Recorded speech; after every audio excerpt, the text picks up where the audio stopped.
pasada habíamos estado viendo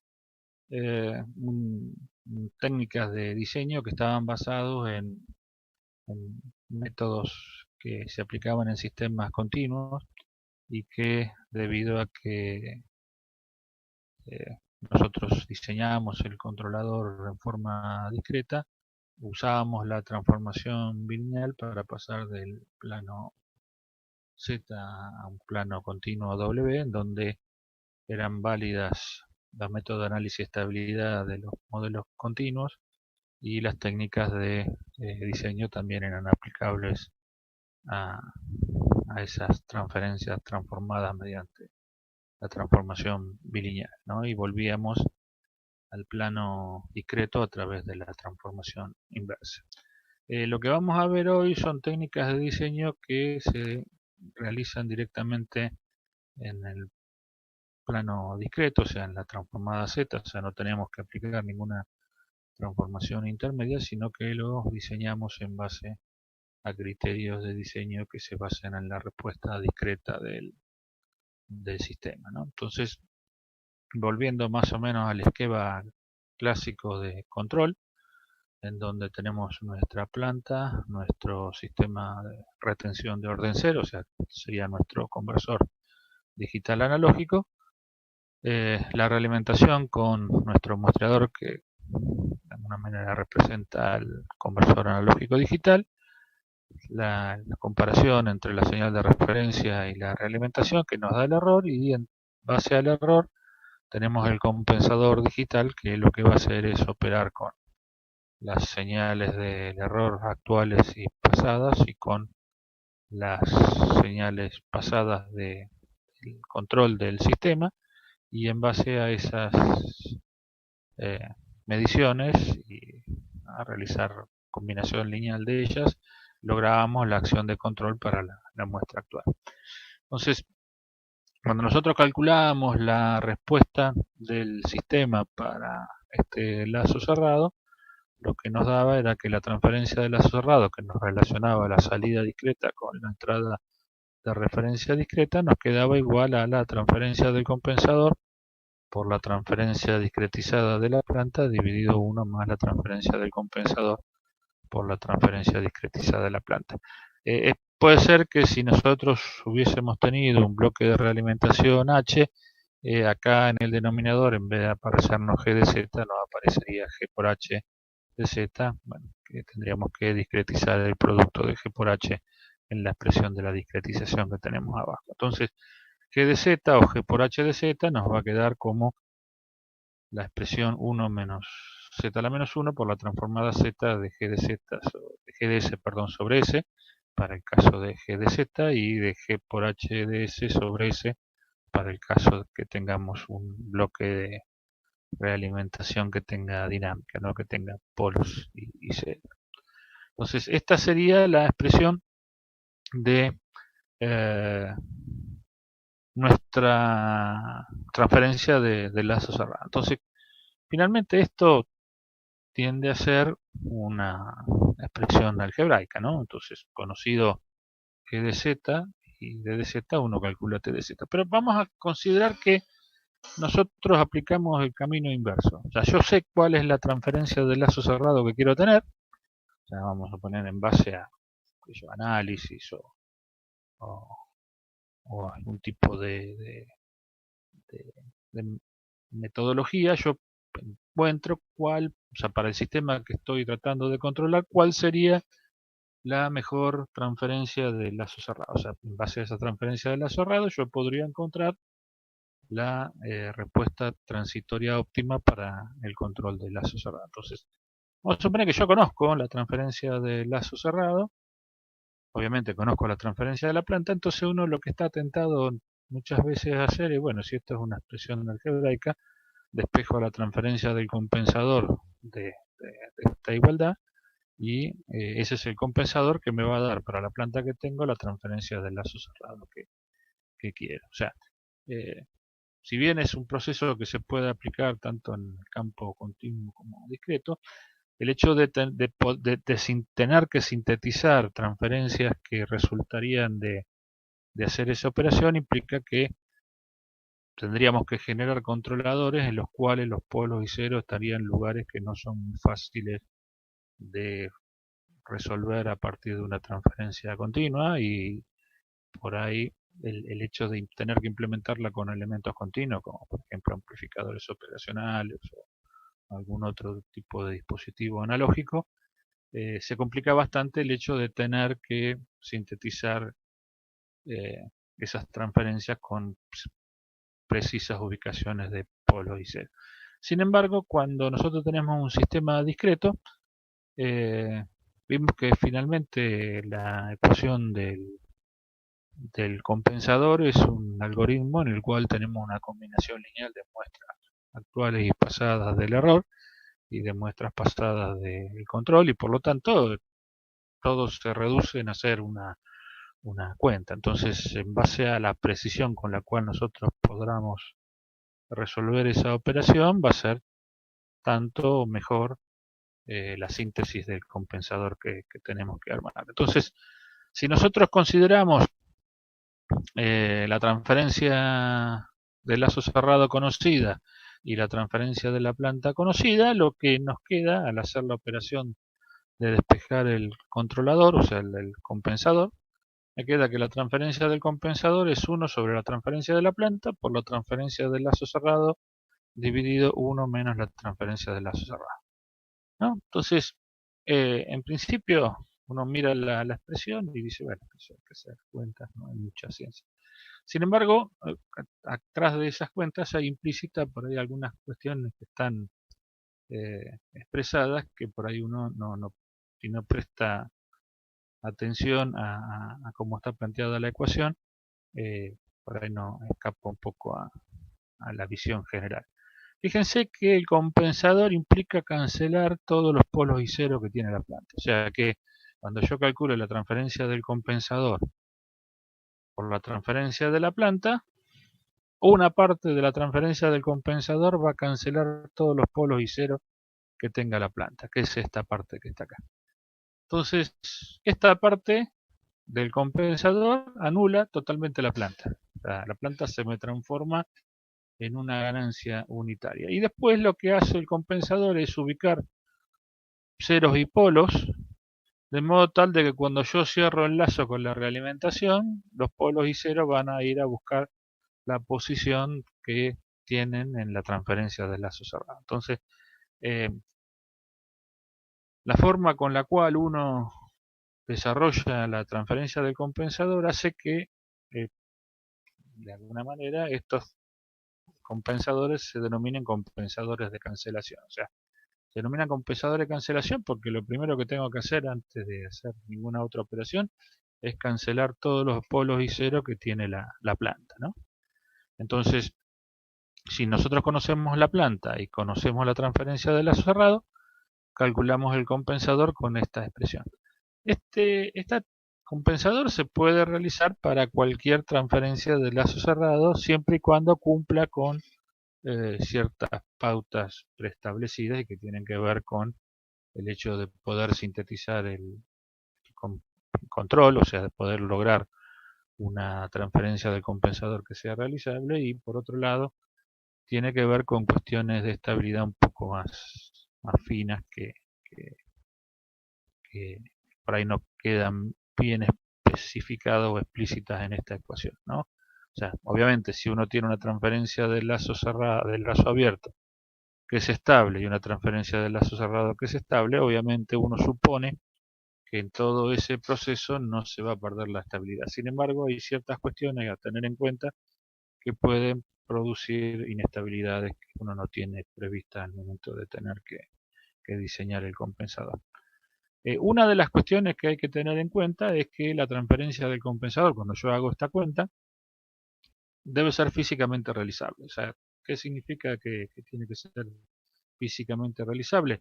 Nosotros dijimos que la expresión de DZ la podemos escribir como una serie, o sea, la definición de transformada Z, nosotros la podemos escribir como una serie de potencias en Z a la menos 1, en donde los pesos de esas potencias van a estar determinados por el valor que va a tener la respuesta impulsiva de esta transferencia en los instantes de muestreo. Entonces tendré C de 0, o sea, D de 0 por 1, más D de 1 por Z a la menos 1, más D de 2 por Z a la menos 2, y así sucesivamente, ¿no?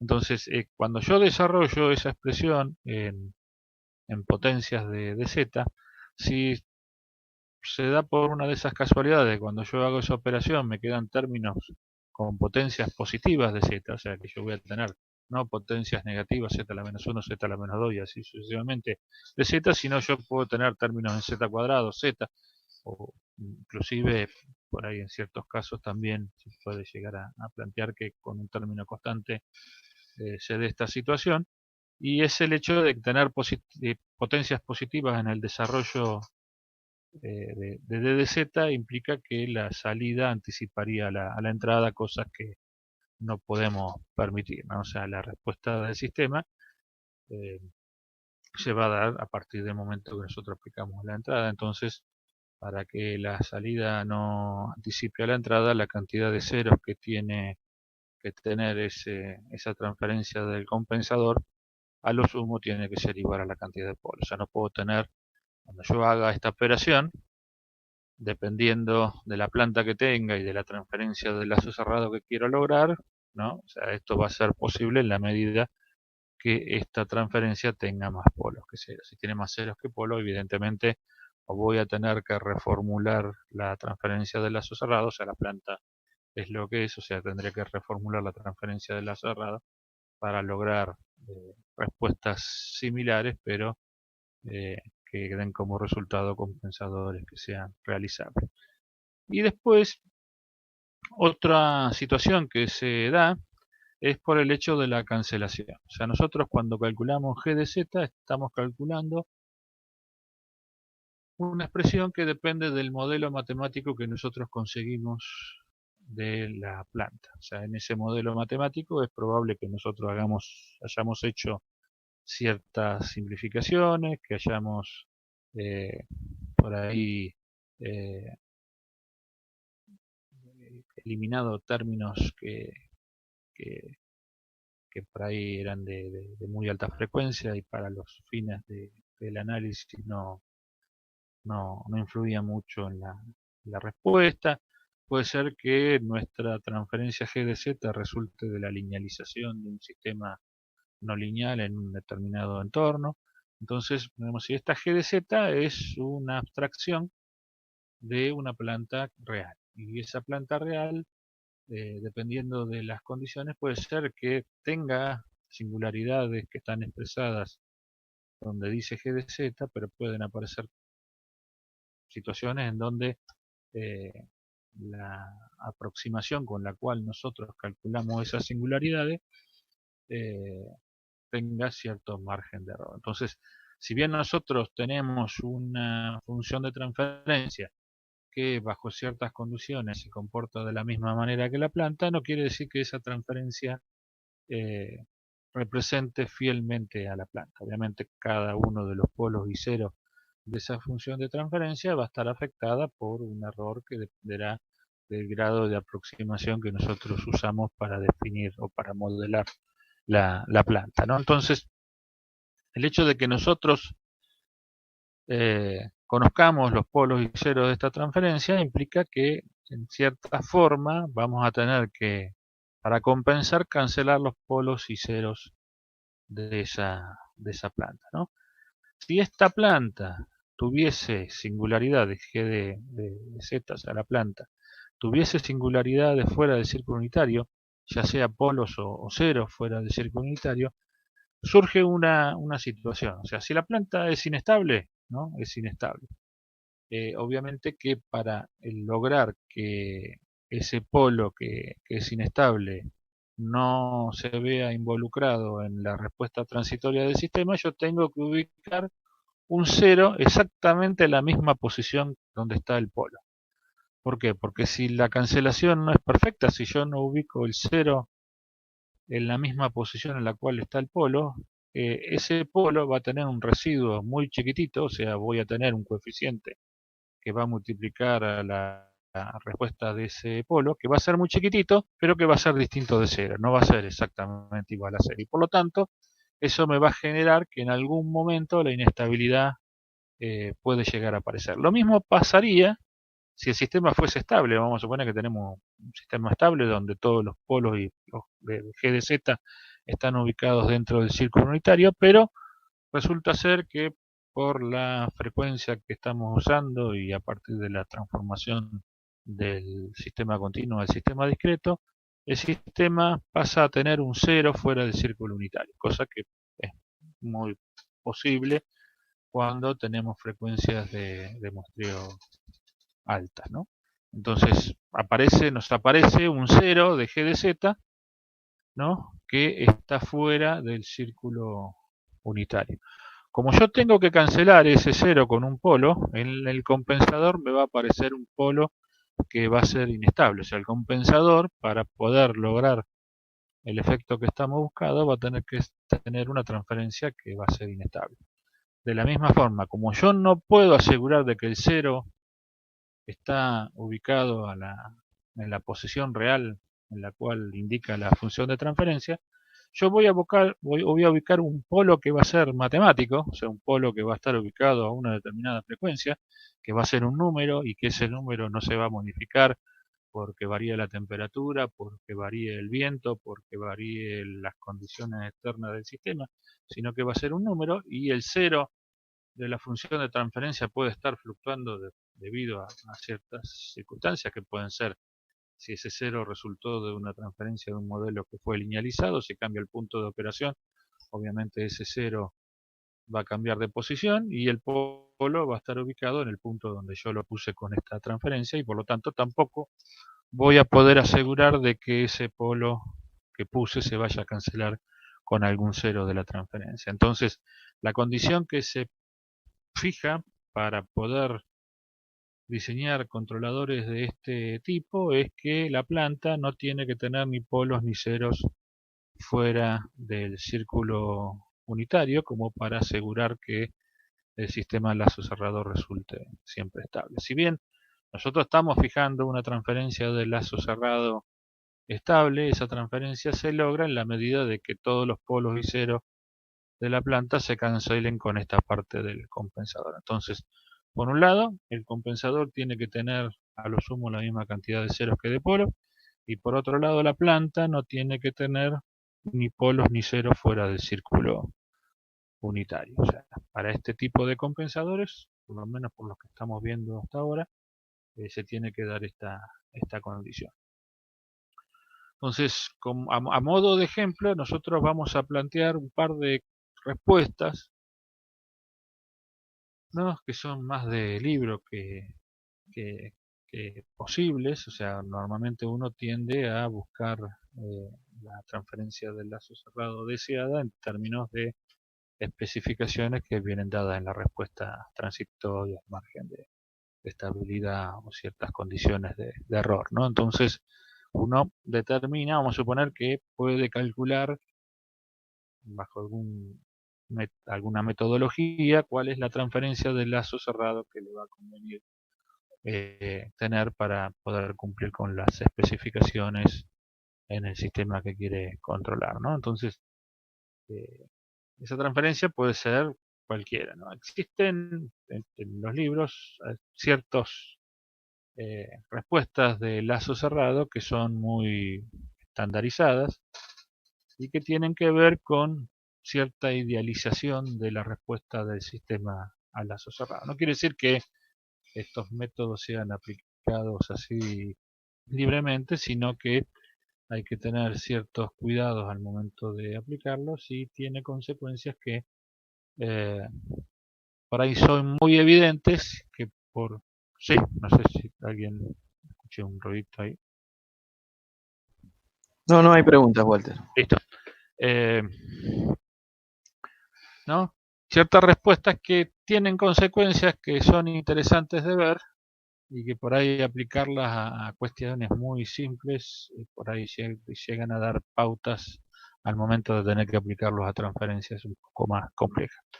Una de las respuestas que nosotros vamos a analizar en esta clase es la respuesta del tipo DIT-bit, ¿no? Esto, por ahí, en muchos libros está tocado, por ahí en algunos otros no tanto, en algunos libros por ahí está medio oculto, o sea, no está muy explícito, pero la idea es tener un sistema que desde el punto de vista discreto tenga ancho de banda infinita, ¿no? O sea, ¿cuál es el mínimo tiempo de respuesta que nosotros podemos tener en un sistema discreto? Y una muestra, o sea, no, o sea, pretender de que el sistema responda de manera instantánea, eh, por ahí es muy optimista, sino que cualquier sistema va a tardar tomarse un tiempo de respuesta y como el sistema discreto solamente evalúa las muestras, lo mejor que podemos tener en un sistema discreto, por ejemplo, si nosotros ponemos una entrada en escalón como la que tenemos dibujada en azul,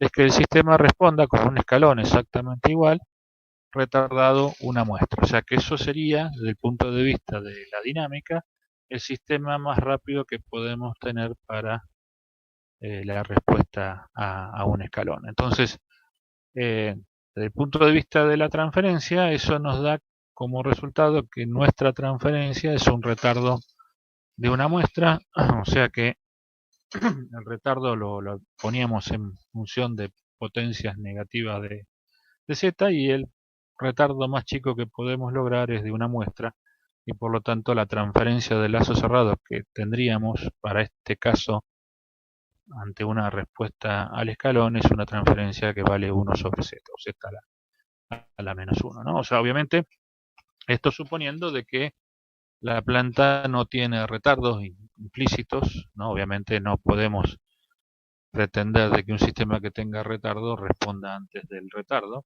Obviamente la salida va a aparecer después que pase la demora que tiene el sistema y eso nos va a producir que si nosotros tenemos un retardo de n periodo de muestreo, la función de transferencia más rápida que podemos lograr es que el sistema responda como un escalón una muestra después de que pasó el retardo, ¿no? Entonces la transferencia de la cerrado estaría dada por 1 sobre z elevado a la cantidad de muestras de retardo más 1. O sea que una vez que pasó el retardo, el sistema respondería con un escalón, o sea, no tendría dinámica, tendría un escalón perfecto, y debido a esa dinámica tendríamos el sistema con el mayor ancho de banda posible en la respuesta transitoria. Entonces, como dijimos que vamos a usar un compensador de cancelación, lo que la expresión que teníamos para el compensador de cancelación era 1 sobre la transferencia de la planta por la transferencia del lazo cerrado dividido 1 menos la transferencia del lazo cerrado. Como dijimos que la transferencia del lazo cerrado era z a la menos d nd más 1 para un sistema con retardo, me queda 1 sobre la transferencia de la planta por z a la menos nd más 1 dividido 1 menos z a la menos nd más 1. Listo. Calculamos el compensador y no tenemos que hacer más nada. El punto es el siguiente, o sea, nosotros dijimos en un momento de las clases pasadas que el problema no era encontrar la solución, sino evaluar si la solución era factible de ser aplicada, ¿no? Entonces, ¿qué significa una muestra? O sea, que el sistema va a responder una muestra. Significa de que el sistema va a llegar a régimen permanente en un tiempo que está dado por el periodo de muestreo. Si nosotros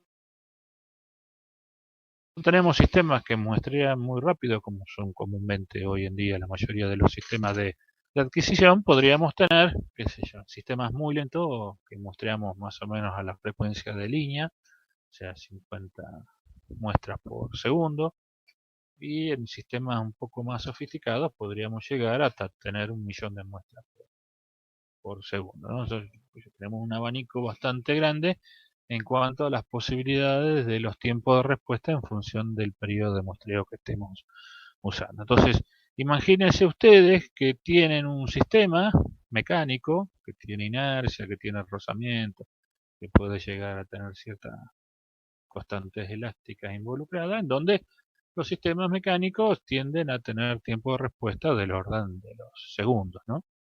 Entonces, queremos mover un motor para generar algún tipo de accionamiento, y la constante de tiempo del motor está dada en el orden de un segundo, un poquito menos que un segundo, pero estamos hablando de constantes de tiempo de ese estilo.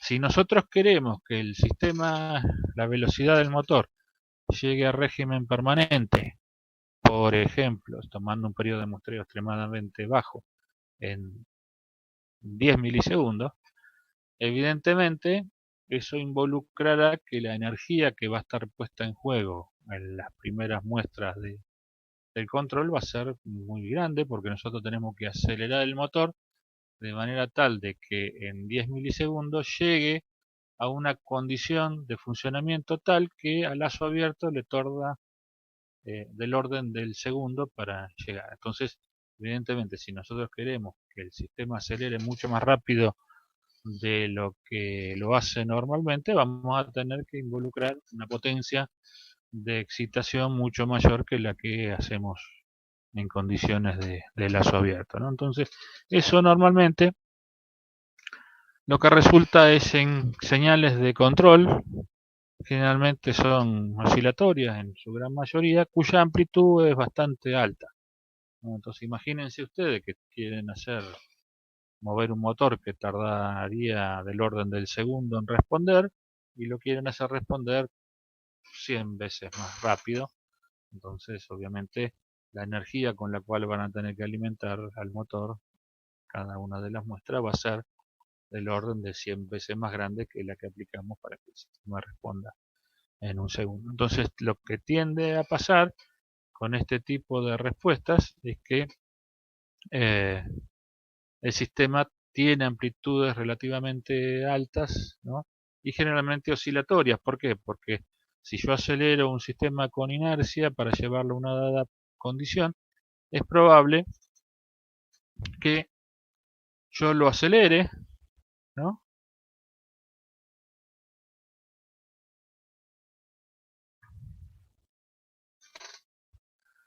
Yo lo acelere, ¿no? Para poder llegar a la condición de régimen permanente en una muestra, pero como el sistema tiene inercia, si yo le saco la alimentación en ese momento, el sistema va a tender a seguir con la misma velocidad que tenía. Por lo tanto, para poder hacer que en la próxima muestra vuelva a pasar por la condición de régimen permanente, voy a tener que aplicar una tensión, una señal negativa de una amplitud también bastante grande, para poder hacer que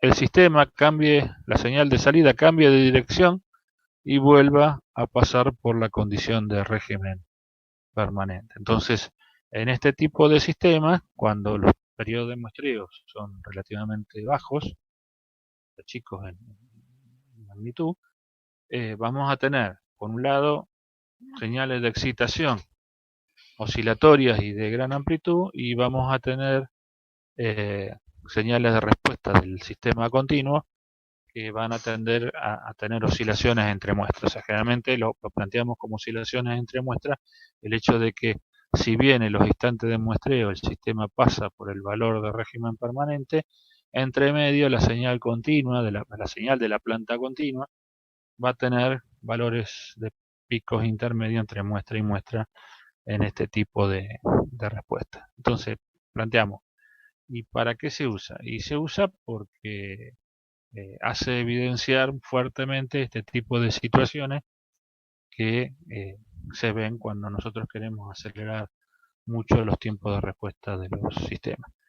Y se da siempre, y no se da siempre, porque si yo tomo una muestra por año, ¿no? Evidentemente cualquier sistema en un año va a llegar a régimen permanente, y por lo tanto es aplicable a periodo de muestreo en donde las muestras se toman muy espaciadas. Entonces, para ciertos sistemas que involucran señales con constante de tiempo lentas, si los periodos de muestreo son muy chicos, vamos a tener este inconveniente, pero a medida que los periodos de muestreo se van acercando a las constantes de tiempo que tienen estos sistemas, estos picos que tenemos en la respuesta transitoria de la planta continua se van a empezar a ver disminuidos, y es probable que por ahí podemos lograr un sistema que para la frecuencia de muestreo que estamos usando responda en una muestra. Pero de alguna manera este tipo de transferencias de lazo cerrado evidencian problemas que se pueden dar en otro tipo de situaciones en donde no elijamos un ancho de banda infinito, un retardo de una muestra en la respuesta al escalón, pero que debido a que estamos pretendiendo de que el sistema responda mucho más rápido de lo que el sistema puede, se den estas condiciones de señales de excitación con valores relativamente altos, por encima por ahí del rango dinámico que la planta puede soportar, y sistemas con oscilaciones entre muestras. ¿Qué daño puede causar esto a mi sistema? Y depende de cómo esté diseñado el sistema. Normalmente uno va a diseñar la salida de su actuador, o sea, la salida del control hacia la planta, que sería la señal U. Acá vamos a diseñar la señal U de manera tal de que esto obviamente numéricamente va a saturar en un valor determinado, porque obviamente estamos hablando de una palabra digital, a menos que esta palabra digital la expresemos en punto flotante, en donde tenemos un término que el exponente le puede dar una magnitud muy alta, pero si trabajamos con palabras de longitud finita y en modo absoluto, tendremos una saturación en cuanto a la representación numérica del máximo valor de salida que podemos lograr. Y por otro lado, también tenemos implícito acá nuestro conversor digital analógico y nuestro actuador, que va a ser el que va a interactuar con la planta, ¿no? Entonces, obviamente puede ser que nuestro conversor digital analógico también tenga una cantidad limitada de bits, y por lo menos, en la mayoría de los casos, la tensión máxima de salida o la corriente máxima de salida en ese tipo de conversores también está acotada por una cuestión de saturación, ¿no? Entonces tendremos que para la máxima palabra que puede convertir ese dispositivo, tendremos un valor máximo de tensión y por lo tanto, o de corriente, y por lo tanto señales mayores que esas que estamos intentando aplicar no van a ser posibles en la planta. Entonces vamos a empezar a ver no linealidades que tienen que ver con la interacción entre el dispositivo digital y la planta, que puedan ser que esas señales se vean recortadas por algún tipo de saturación intermedia y evidentemente vamos a tener dos problemas. Primero, no vamos a poder aplicar estas señales porque estas señales se van a ver recortadas en función de la saturación que nosotros tenemos, y por lo tanto, al estar recortadas estas señales, ni se imaginen que van a poder lograr un tiempo de respuesta de una muestra, porque eh, el tiempo de respuesta de una muestra se lograba con estas amplitudes. Si nosotros recortamos las amplitudes, ya las constantes de tiempo empiezan a cambiar, el sistema se torna no lineal y por lo tanto los tiempos de respuesta se empiezan a agrandar, ¿no? Y por lo tanto también estas oscilaciones entre muestras, al estar recortada la señal de control, también aparecen mucho más atenuadas. Pero, o sea, uno apuntó a tener un tiempo de respuesta de una muestra y finalmente, debido a que el sistema no puede seguir ese tipo de señales, las constantes de tiempo que resultan del sistema compensado no se pueden llevar a cabo. No sé cómo vamos hasta acá respecto No hay de... preguntas, Walter. Bien, perfecto. Bueno, entonces acá planteamos una hipótesis de máxima, ¿no? Queremos tener el sistema más rápido de la zona, y entonces planteamos una transferencia que tenía un retardo de una muestra más allá de los propios retardos que podría llegar a tener el sistema. Ahora bien, eso estamos hilando bastante fino y queremos llegar a una condición límite. Vamos a ver un ejemplo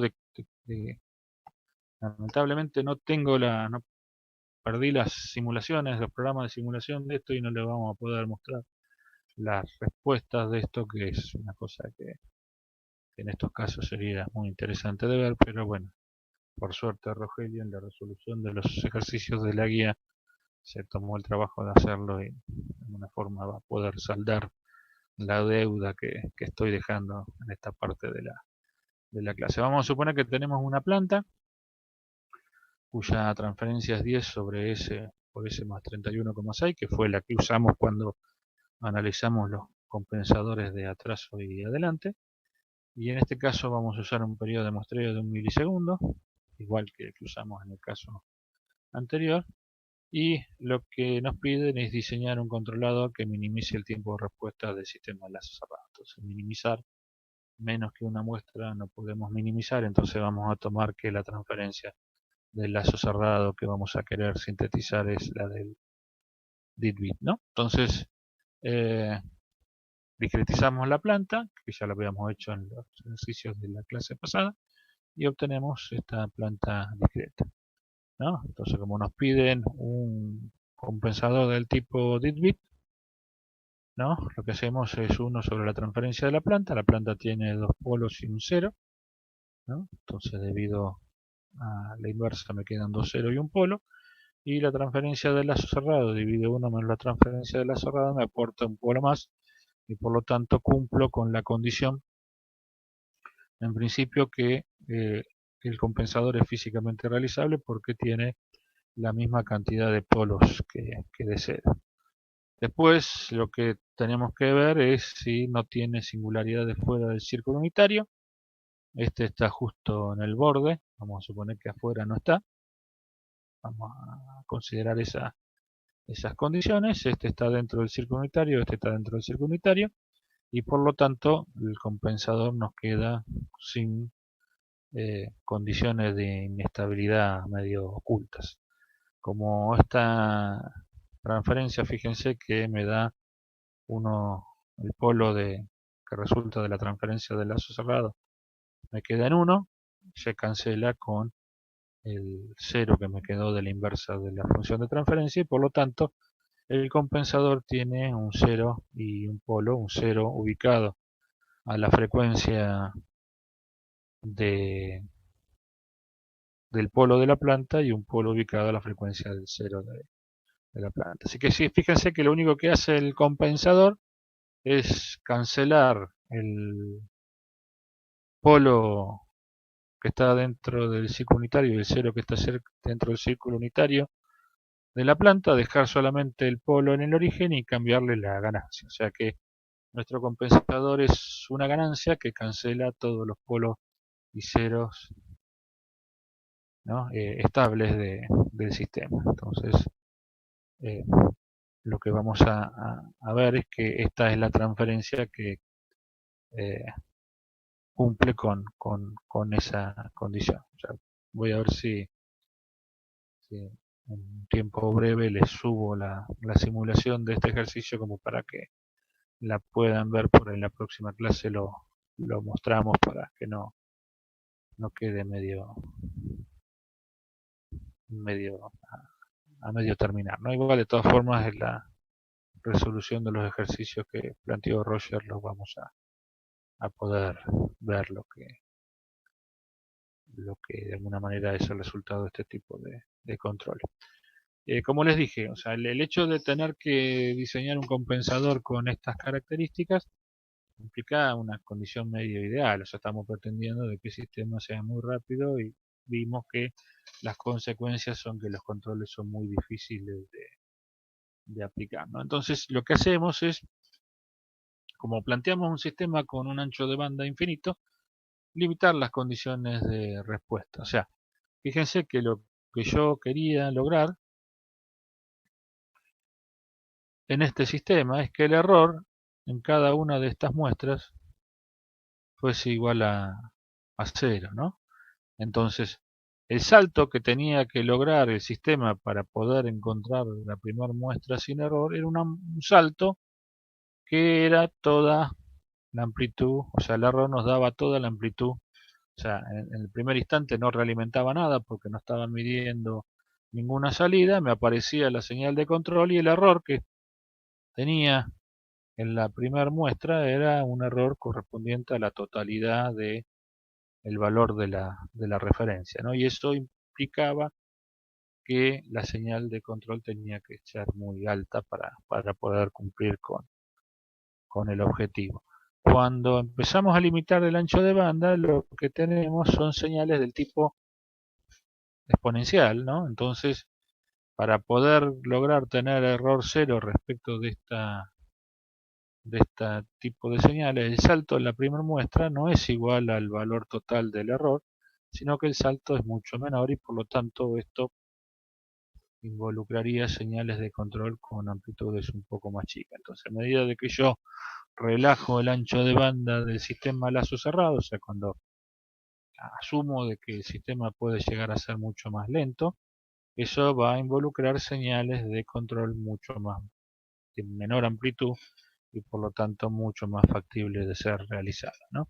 Entonces, una transferencia que tiene un ancho de banda limitado es una transferencia que tiene una ganancia 1 menos Q y que tiene un polo ubicado en Q.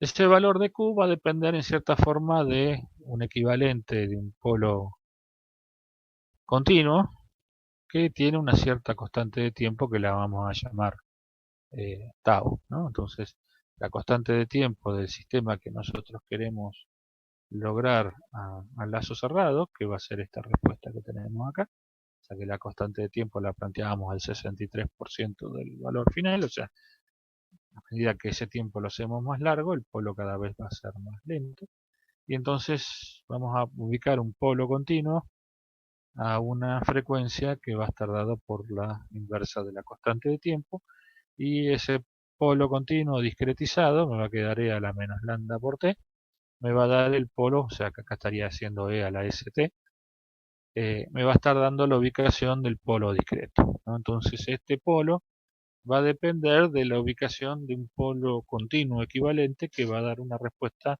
con estas características, ¿no? Entonces dijimos, esta respuesta es la transferencia del lazo cerrado que yo quiero lograr y por lo tanto para poder encontrar el compensador tendré que aplicar la fórmula del compensador para cualquier eh, compensador de cancelación. Sin embargo, de la misma manera que lo vimos para el caso del compensador DIT-bit, si el sistema tuviese un retardo, yo no voy a poder hacer que el sistema responda antes del retardo. O sea, si yo quisiera hacer que el sistema responda con esta transferencia y el sistema tiene retardo, lo que voy a ver como resultado es que la transferencia del compensador me queda más ceros que polos. ¿Por qué? Porque para poder tener respuesta en tiempo cero cuando estoy trabajando con un sistema con retardo, la salida del controlador va a tener que empezar a anticiparse a las muestras que yo le estoy aplicando a la entrada para poder darme salida antes de que pase el retardo, ¿no? Entonces, normalmente cuando uno tiene sistemas con retardo y se olvida de incluir el retardo en la función de transferencia de lazo cerrado, le empiezan a aparecer compensadores que no son físicamente realizables. O sea, si uno no quiere tener esos problemas, lo que tendría que hacer sería tener en cuenta el retardo al momento de definir la transferencia del lazo cerrado. Entonces, lo que va a pasar es que el sistema va a responder de esta forma una vez que pase el retardo del sistema y por lo tanto vamos a tener una transferencia de lazo cerrado que es la misma que teníamos anteriormente, en la cual incluimos el retardo propio de la planta, ¿no? Entonces, cuando diseñamos el compensador, aplicamos la ecuación del compensador para la cancelación, cancelamos todos los polos y cero de la planta y ubicamos el resto de los polos y cero en función de t de z dividido 1 menos t de z, ¿no? O sea que nos queda esta expresión que tenemos acá. Por lo tanto, como en cada una de las muestras yo tengo que llegar a un valor mucho menor que el que tenía que llegar en el caso del DIT-bit, o sea, en el caso del DIT-bit acá tenía que llegar al valor de régimen permanente y en este caso al tener una respuesta exponencial, este salto es mucho menor que el que tendría para llegar al régimen permanente y por lo tanto, en la medida de que este tiempo cada vez sea más largo, este salto cada vez es más chico y por lo tanto la señal de control se va a ver bastante reducida respecto de lo que era el DIT-bit, ¿no? Entonces, la respuesta que vamos a tener va a coincidir con los valores de la exponencial en los instantes de muestreo, pero es probable que tengamos también oscilaciones entre muestras, ¿no? Estas oscilaciones obviamente van a depender, en el caso de una respuesta de este tipo, por un lado, en cuál es la constante de tiempo que nosotros le estamos dando. Si hacemos un sistema extremadamente lento, puede ser que no tengamos oscilaciones. Y, sí. Cristian tiene una pregunta, dice, ¿qué señal es esa? ¿Qué señal es esa? Acá tengo dos cuestiones. Si miramos el sistema que nosotros queremos compensar, nosotros por un lado tenemos nuestro controlador que es discreto, ¿no? Que dividimos el mundo discreto y el mundo continuo en los muestreadores, o sea, de nuestros muestreadores, en este caso para la izquierda, nuestras señales son discretas, pero de los muestreadores a la derecha son señales continuas.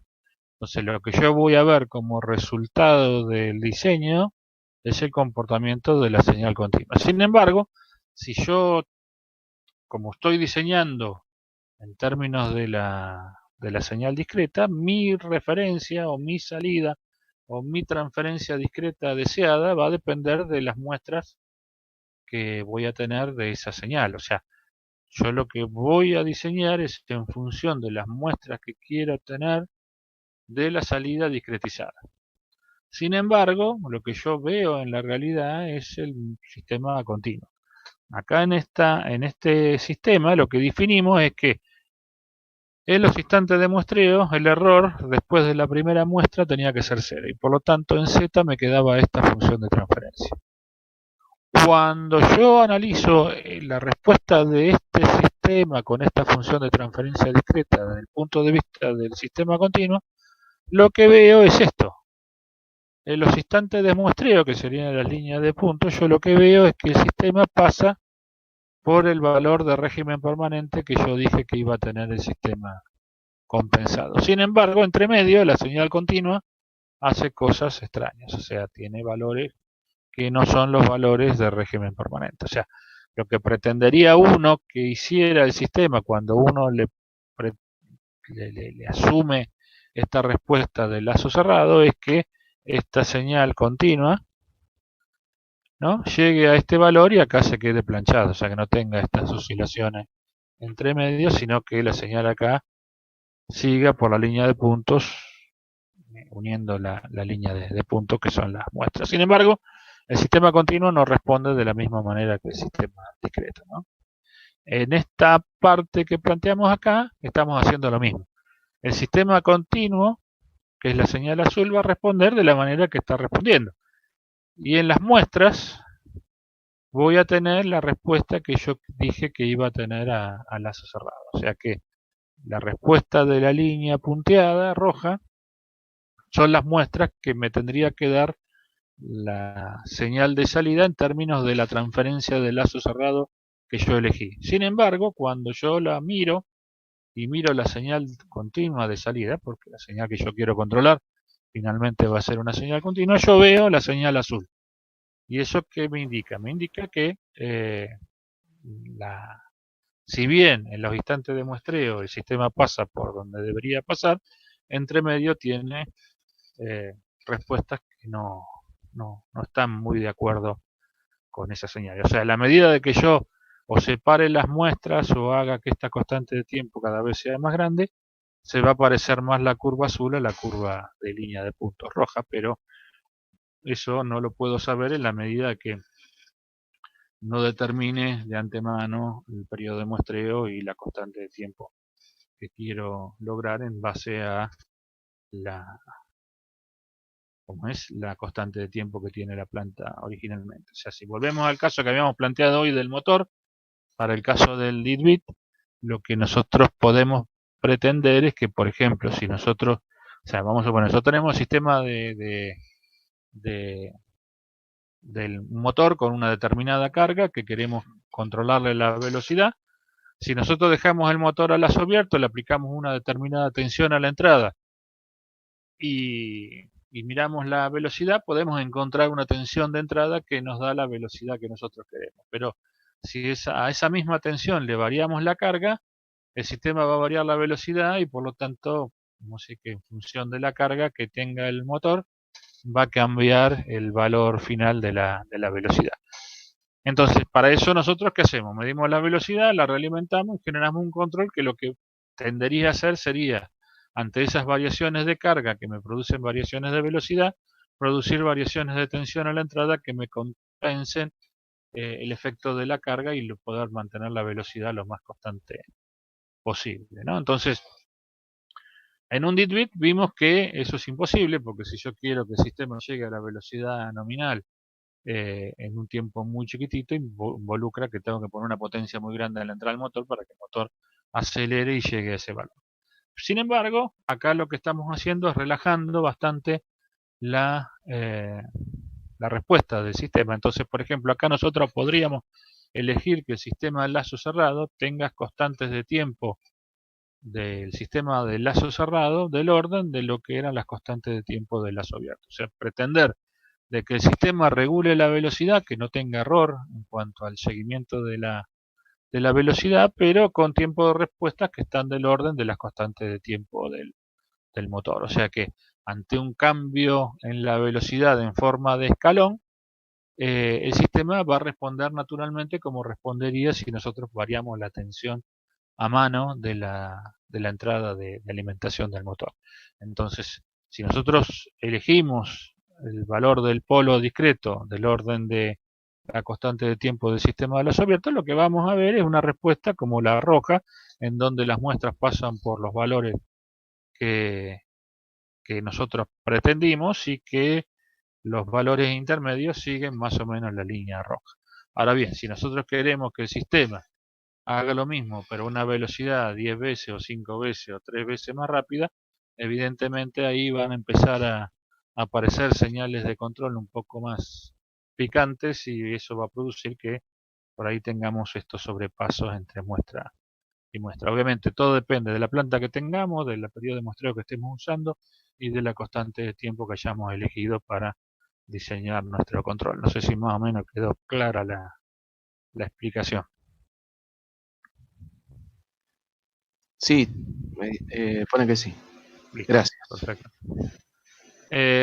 Bueno, entonces dijimos que acá la ventaja que tenemos es que nosotros tenemos un parámetro de diseño que nos permite ajustar las constantes de tiempo de la respuesta del lazo cerrado en función del periodo de muestreo y de las condiciones de la planta, ¿no? Entonces, si nosotros agarramos el mismo sistema, acá lo que pedimos es una constante de tiempo de 0,1 segundo para este sistema. Entonces, en base a las especificaciones, lo que vamos a tomar es la planta, ¿no? Nuestra planta discreta. Como nos pide una respuesta con una constante de tiempo, asumimos que es un compensador del tipo Dali. Y la transferencia no tiene ni polos ni ceros fuera del círculo unitario. Y tampoco tiene retardo y por lo tanto vamos a suponer que la constante de tiempo, que es 1 sobre la frecuencia del polo, es 0,1 segundo y por lo tanto Q, que sería la ubicación del polo discreto, vale E a la menos T sobre tau, que en este caso nos da 0,99, ¿no? Entonces, obviamente acá aparecerán algunos decimales más, pero estamos en ese orden. Por lo tanto, la transferencia del lazo cerrado que vamos a tomar vale 0,01 dividido z menos 0,99. Con esa transferencia la metemos adentro del t de z sobre 1 menos t de z y en este caso también, fíjense que nos cancela el polo de la transferencia en 1, no se va a cancelar, sino que se van a cancelar exclusivamente el 0 y el polo que tiene la planta dentro del círculo unitario. Entonces, si ustedes se fijan en este compensador y este otro que planteamos acá, los polos y los ceros están ubicados en la misma posición.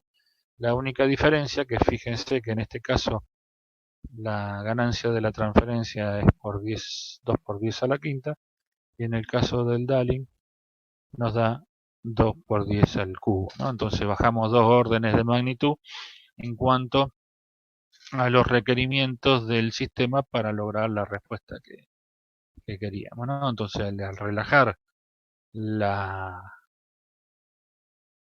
la constante de tiempo de respuesta del sistema, la ganancia del compensador bajó 100 veces y por lo tanto también va a bajar 100 veces la señal de control que nosotros vamos a tener que ponerle a la planta para que responda de una manera u otra. O sea, si nosotros queremos que responda en una muestra, la amplitud de la primera muestra, como el error va a ser la amplitud del escalón, que asumamos es 1, eso nos daría como resultado que vamos a tener que aplicar una señal de control de 200.000. En este caso, como pretendemos de que la constante de tiempo sea un 0,1 segundo, en vez de 200.000 de amplitud, le vamos a tener que aplicar 2.000. Por ahí 2.000 también es mucho, dependerá en cada planta la situación, pero vemos si el hecho de limitar el ancho de banda de la respuesta deseada para el lazo cerrado nos ha permitido bajar 100 veces la ganancia del control.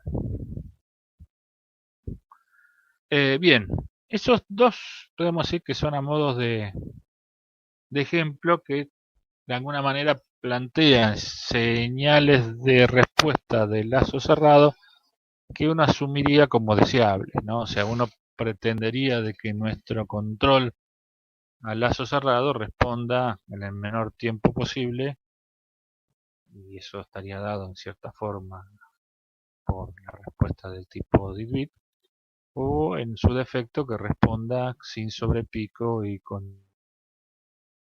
el menor tiempo de respuesta posible, que eso lo podríamos plantear como una respuesta del tipo DALI.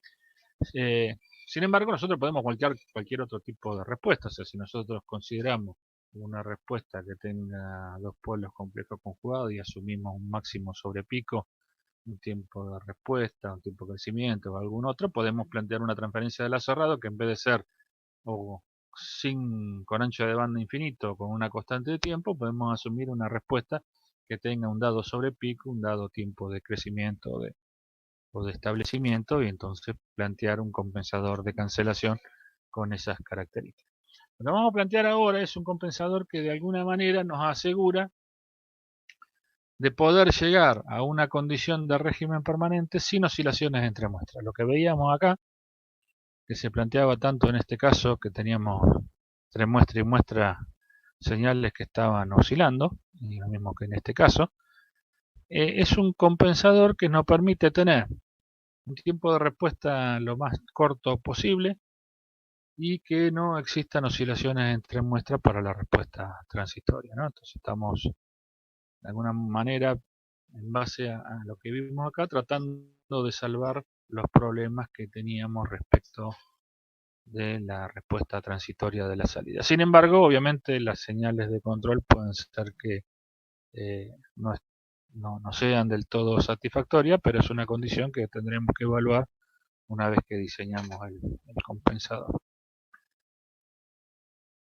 Entonces, las características que uno pretende para el control, en este caso, lo que vamos a tratar de diseñar es un compensador de cancelación, de la misma manera que lo veníamos haciendo hasta ahora, con la misma formulita de DDZ, ¿no? En base a la transferencia del azorrado.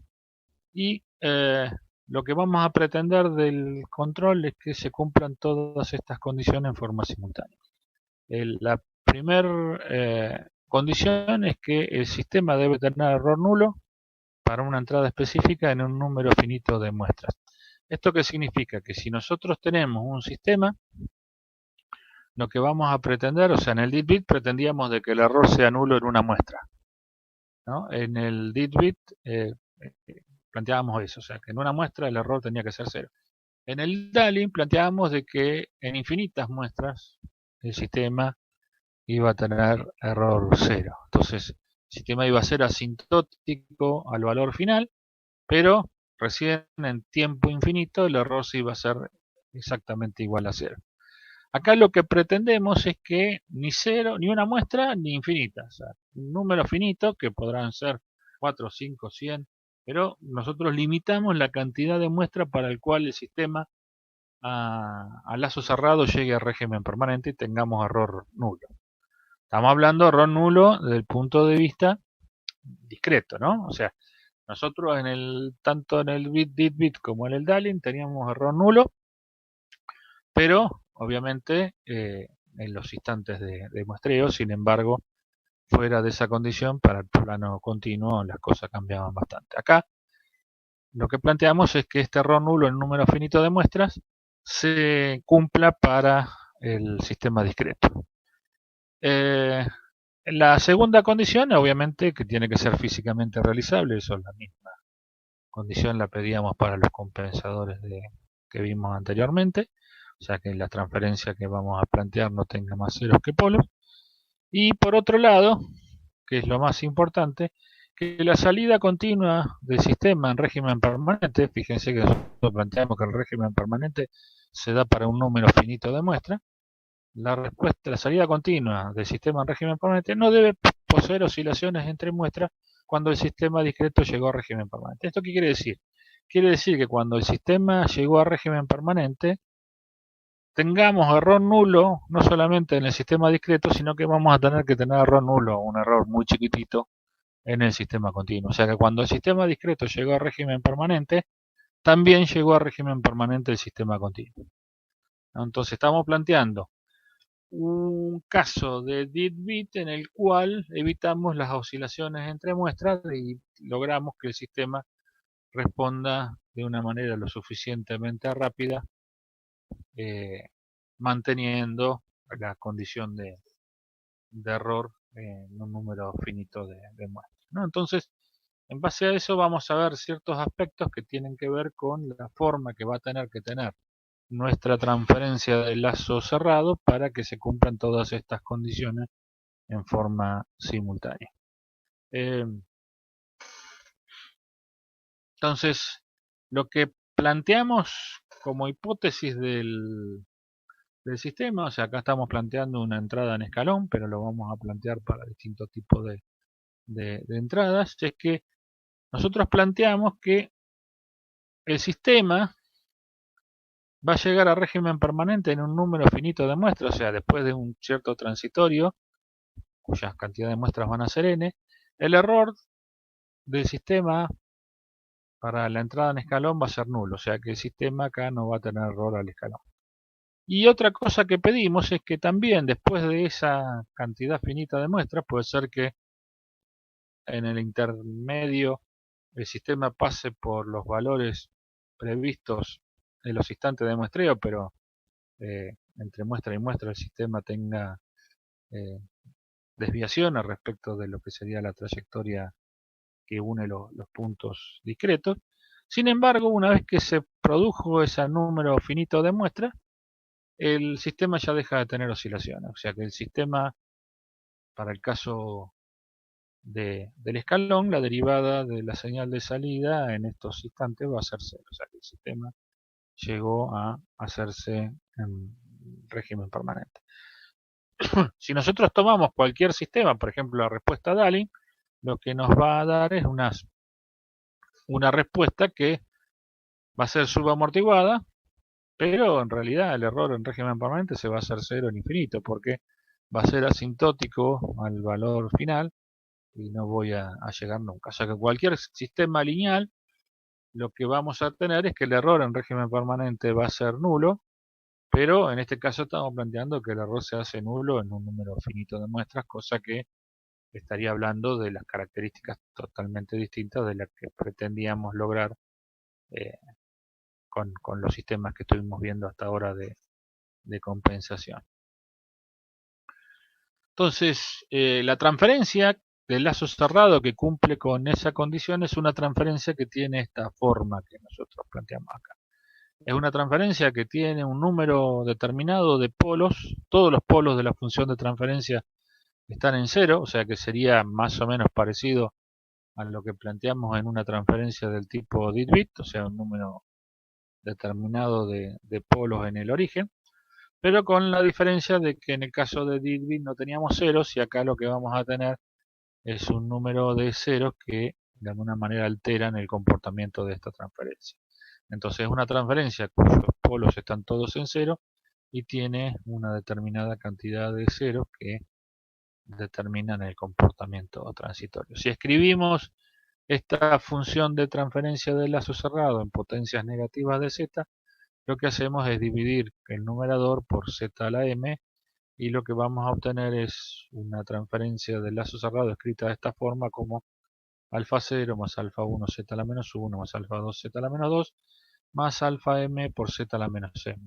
Fíjense que la cantidad de términos que tiene esta expresión tiene una cantidad de términos finita. Por lo tanto, esto le da la posibilidad de que el error se extinga en un número finito de muestras. Si analizamos el error planteado en función de esta expresión, vamos a ver que el error se hace nulo en un número finito de muestras para esta transferencia discreta. Obviamente, después tendremos que corroborarlo para la transferencia continua.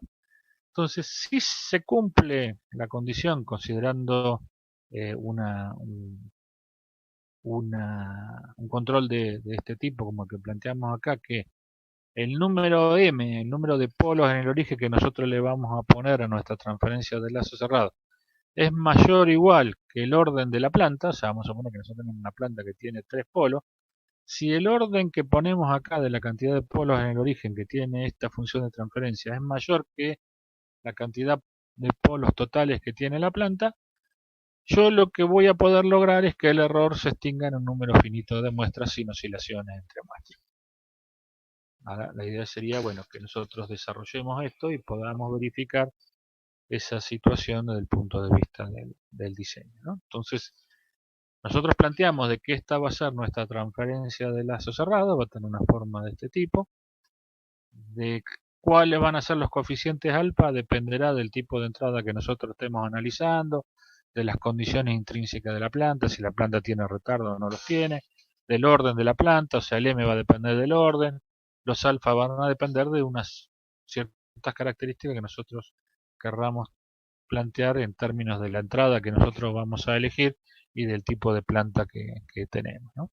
Entonces, lo que nosotros dijimos es que nosotros queríamos tener error nulo para una determinada entrada, ¿no? O sea, tanto en el Ditbit como el Daling, nosotros planteamos que la entrada que queríamos seguir era un escalón. Sin embargo, acá vamos a ser un poco más ambiciosos y vamos a tratar de ver si podemos seguir con este tipo de controles señales que son un poco más complejas, como por ejemplo la rampa o la parábola, ¿no? Llegar a tener sistemas que sigan rampas y parábolas que impliquen constantes de velocidad, tipos de sistemas un poco más amplios que el de error nulo al escalón, ¿no? Entonces, si nosotros planteamos la señal E de Z, que surge de este diagrama en bloques, va a ser R de Z menos C de Z, ¿no? Y si lo escribimos en términos de la transferencia del lazo cerrado, me queda RZ dividido 1 menos T de Z. ¿Por qué? Porque C de Z va a ser R de Z por T de Z, entonces reemplazo C de Z por R de Z por la transferencia del lazo cerrado y me queda R de Z por 1 menos la transferencia del lazo cerrado. O sea que el error me queda la señal de entrada por 1 menos la transferencia del lazo cerrado, o si lo escribimos en términos de el compensador y la planta, R de Z dividido 1 más la transferencia del compensador por la transferencia de la planta. O sea, estas expresiones son equivalentes. Entonces vamos a analizar esta señal de error para distintas entradas y ver qué condición tendría que cumplir nuestro diseño, nuestra transferencia del lazo cerrado para que se cumplan esas condiciones, ¿no? Entonces, en sistemas discretos normalmente, tanto la señal de escalón, rampa y parábola tienen este formato, o sea, tienen todas las raíces del denominador ubicadas en 1, y dependiendo de la potencia que nosotros tengamos vamos a tener un escalón, una rampa o una parábola, y también vamos a cambiar el numerador de la expresión de la transformada z de esa entrada. Entonces, si nosotros vemos, o sea, vemos que todas las entradas tienen el polo en 1, para p igual a 1 tendríamos un escalón y el numerador va a estar dado por un 1. Para p igual a 2 tendríamos una rampa y el numerador va a ser t por z a la menos 1. Y para p igual a 3 vamos a tener la parábola donde a de z vale t cuadrado por z a la menos 1 por 1 más z a la menos 1 sobre 2. O sea que En principio, los polos siempre están ubicados en el mismo lugar, lo que van a cambiar para cada una de las entradas son los ceros y en función de P, la cantidad de polos nos van a determinar el tipo de entrada. Entonces nosotros podemos tener una entrada en escalón, una entrada en rampa, una entrada en parábola, que va a depender en eso la cantidad de polos que va a tener esa entrada en z igual a 1, ¿no? Entonces, si aplicamos el teorema del valor final para la transformada z, para determinar el error en régimen permanente, nos queda que el límite cuando k tiende a infinito de kt es igual al límite cuando z tiende a 1 de 1 menos z a la menos 1 o de z menos 1, en este caso lo mismo, por e de z. Entonces reemplazamos e de z por la expresión que teníamos acá, ¿no? Me queda a de z sobre 1 menos t de z, que sería, o sea, 1 menos t de z por r de z me quedaría igual el error. Reemplazamos la expresión de r de z por la expresión general a de z sobre 1 menos z a la menos 1 a la p. Entonces me queda que e de z me queda a de z sobre 1 menos z a la menos 1 a la p por 1 menos t de z. Y lo que pretendemos es que el error sea, en régimen permanente, sea 0. Entonces ahora tenemos una expresión del error, en donde en función de p tenemos el tipo de entrada. Vamos a ver qué tanto puede cambiar t de z para cumplir con esa condición. Entonces dijimos que tenemos que cumplir con esta condición. Entonces para cumplir con esta situación, lo que tiene que pasar es que la expresión, o sea, ¿cuándo este error va a ser igual a 0? Si nosotros podemos mantener este término, que es 1 menos z a la menos 1, que no se simplifique con alguno de los polos que tiene la entrada en 1, ¿no? Si nosotros podemos lograr mantener este término, este error va a dar siempre 0, ¿no? O sea que si nosotros podemos cancelar los polos en 1 de la entrada con ceros o polos, o sea, los polos de las raíces de la expresión 1 menos t de z coincide con p raíces en z igual a 1, lo que podemos hacer es que este término desaparezca y se simplifique con el 1 menos t de z, se mantenga este término 1 menos z a la menos 1 y vamos a lograr que siempre el error va a ser 0, independientemente de cuál sea el valor de a de z, porque dijimos que a de z no tiene singularidades en z igual a 1. Entonces, la condición que se tiene que cumplir para que el error sea 0 siempre es que en la expresión 1 menos t de z, que sería lo que yo tengo acá arriba, me aparezcan tantos polos en 1 como los que me pone la entrada, ¿no? Entonces, en la expresión 1 menos t de z me van a aparecer p raíces de z igual a 1 más un polinomio n de z que de alguna manera va a igualar el orden de 1 menos t de z y el orden de esta expresión que tenemos acá, ¿no?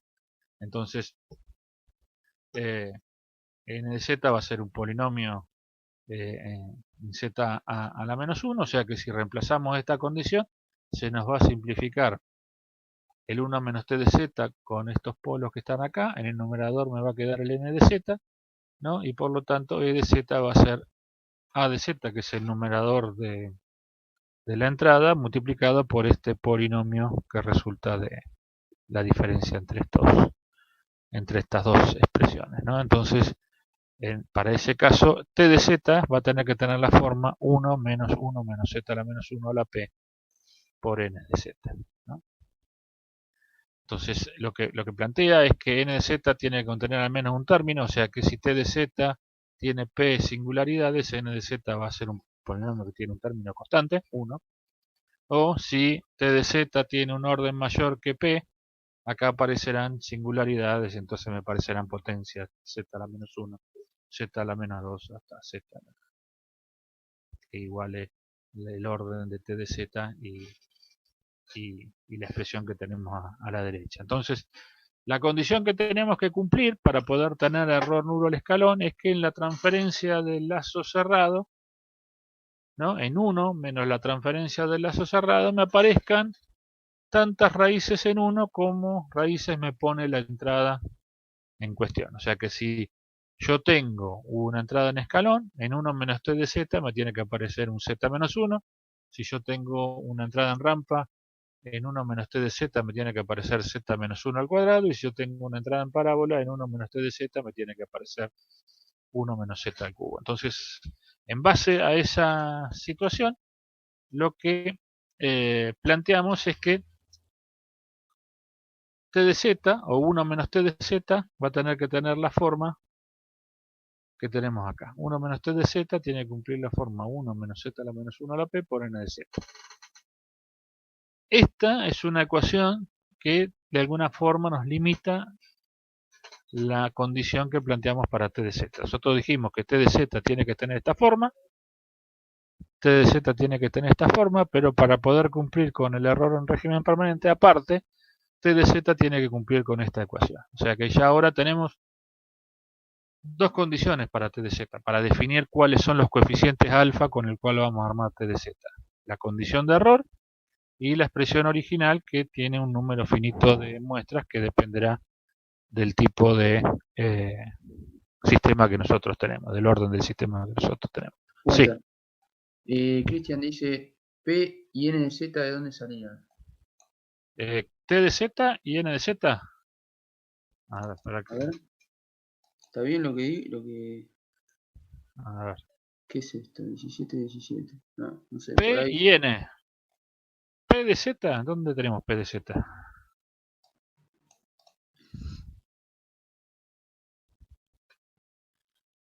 No, P no planteamos en ningún lado. O sea, lo que planteamos fue... No, P es el valor que de 1, perdón, Walter, de 1 menos Z. no, está bien, está bien.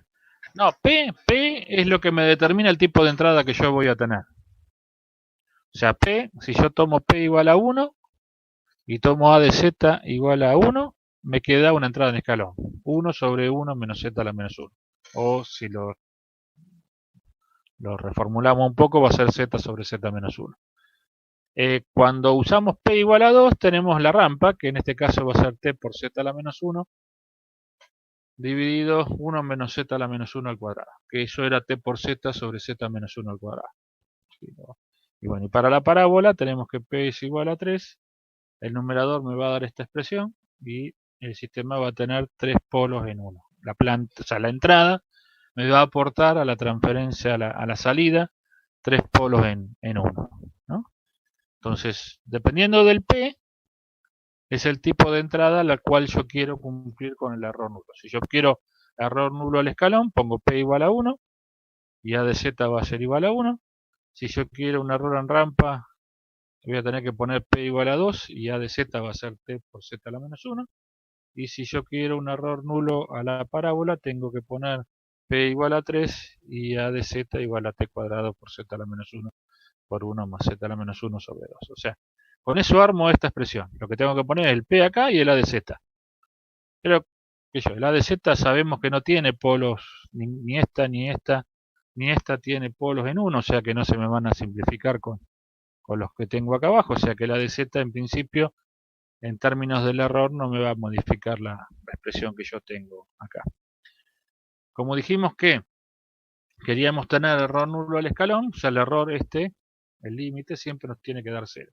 Para que nos dé 0, yo lo que tengo que lograr es que este término 1 menos Z a la menos 1 no desaparezca. ¿Por qué? Porque si no desaparece, como el límite tiende a 1, 1 menos 1 me da 0 y por lo que multiplique acá siempre me va a dar 0. Entonces, si yo me las arreglo para que este término no desaparezca, yo siempre voy a lograr un error nulo al escalón.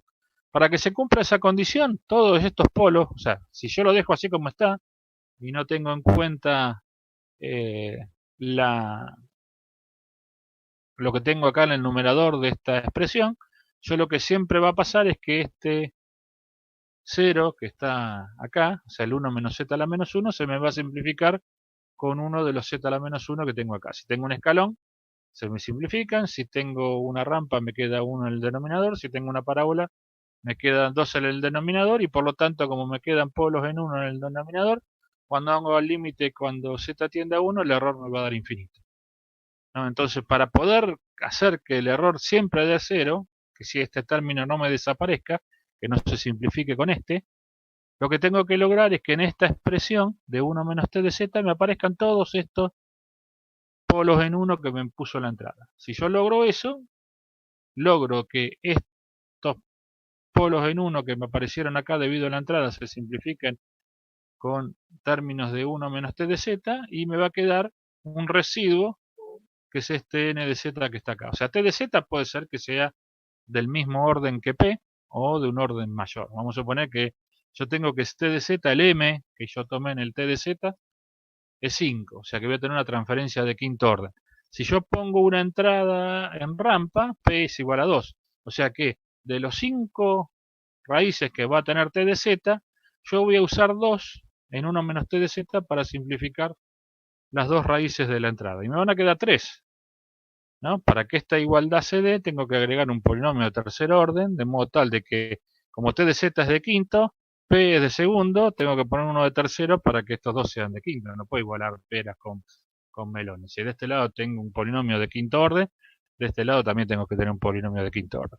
Entonces acá, si debido a la entrada, por ejemplo rampa, me aparecen 2 raíces en 1, tengo que agregar 3 raíces en algún lugar, de manera tal de que esto termine siendo de 5 acá y de 5 acá.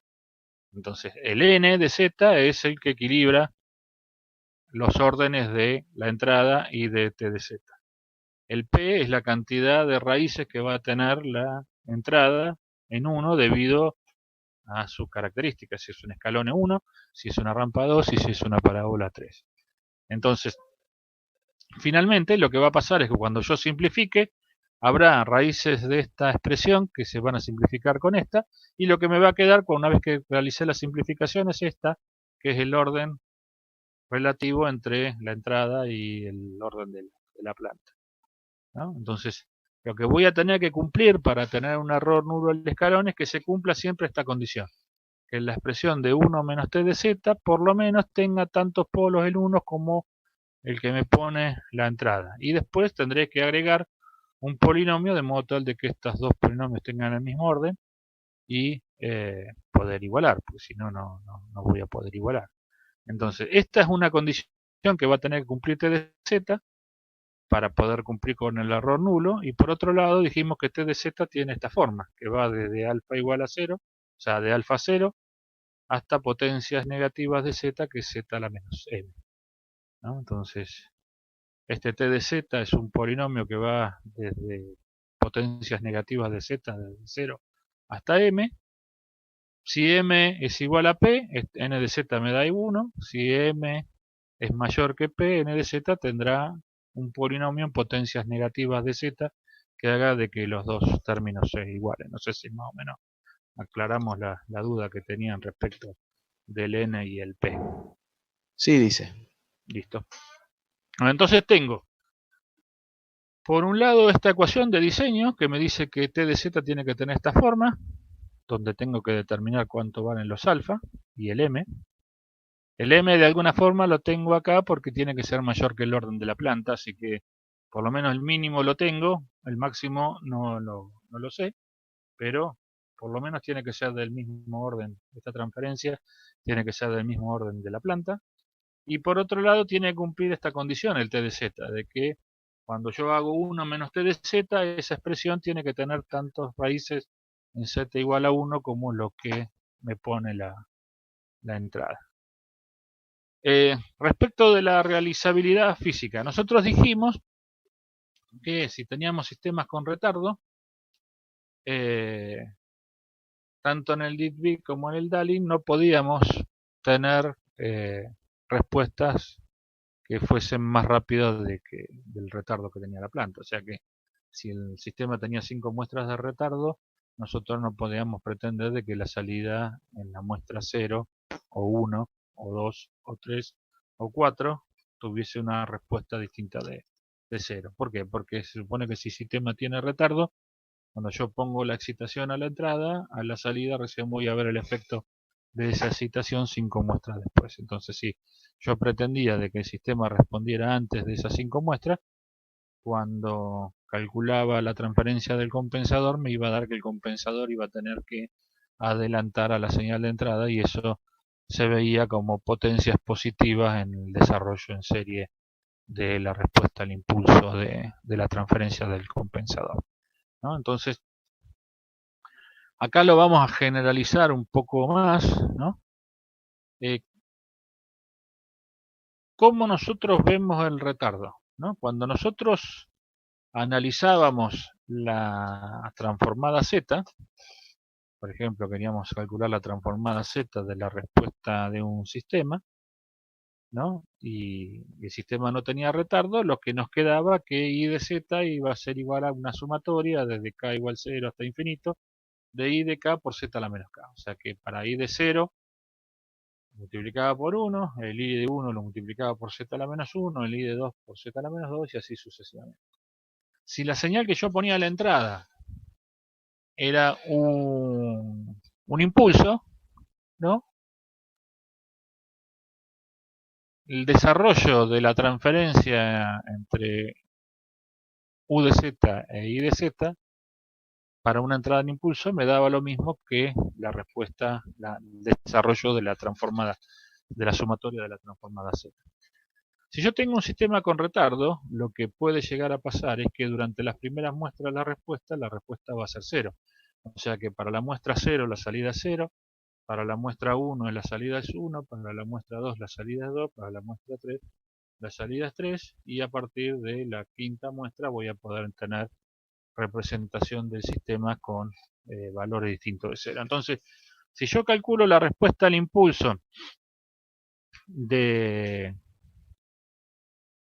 la transferencia de la planta y lo desarrollo en potencias negativas de Z, si la planta tiene retardo, recién voy a ver una señal distinta de 0, o sea que esto sería la respuesta de la salida de la planta en el instante K igual a R, lo voy a multiplicar por Z a la menos R. O sea que si el sistema no tuviese retardo, puedo llegar a tener un término constante si la transferencia tiene la misma cantidad de polos de 0, o un término Z a la menos 1 si la planta tiene menor cantidad de ceros que de polos.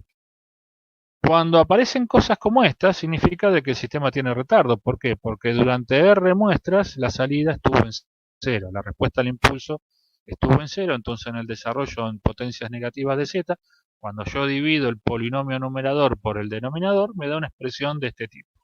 Y cuando veo expresiones de este tipo que no arrancan en Z igual a Z a la menos 0 o Z a la menos 1, lo que estoy viendo es un sistema que en cierta forma tiene un retardo implícito.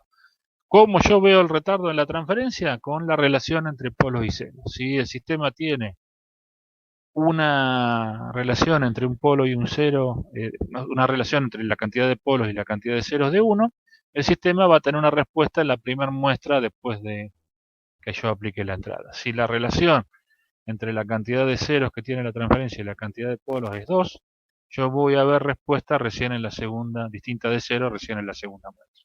O sea que este R, que aparece acá en el desarrollo en serie de potencias negativas de GP de Z, me está indicando la cantidad de retardo que va a tener la planta, ¿no? O sea que recién en la muestra R voy a tener para la respuesta al impulso un valor de salida distinto de 0. Entonces esto me está evidenciando de que la planta tiene un retardo. Obviamente, si la planta no tiene un retardo, R será igual a 0 o será igual a 1 y tendremos un desarrollo de un sistema como el que vimos para cualquier sistema lineal, ¿no? Entonces vamos a plantear cómo tendría que ser la respuesta del sistema de lazo cerrado. Entonces vamos a plantear T de Z.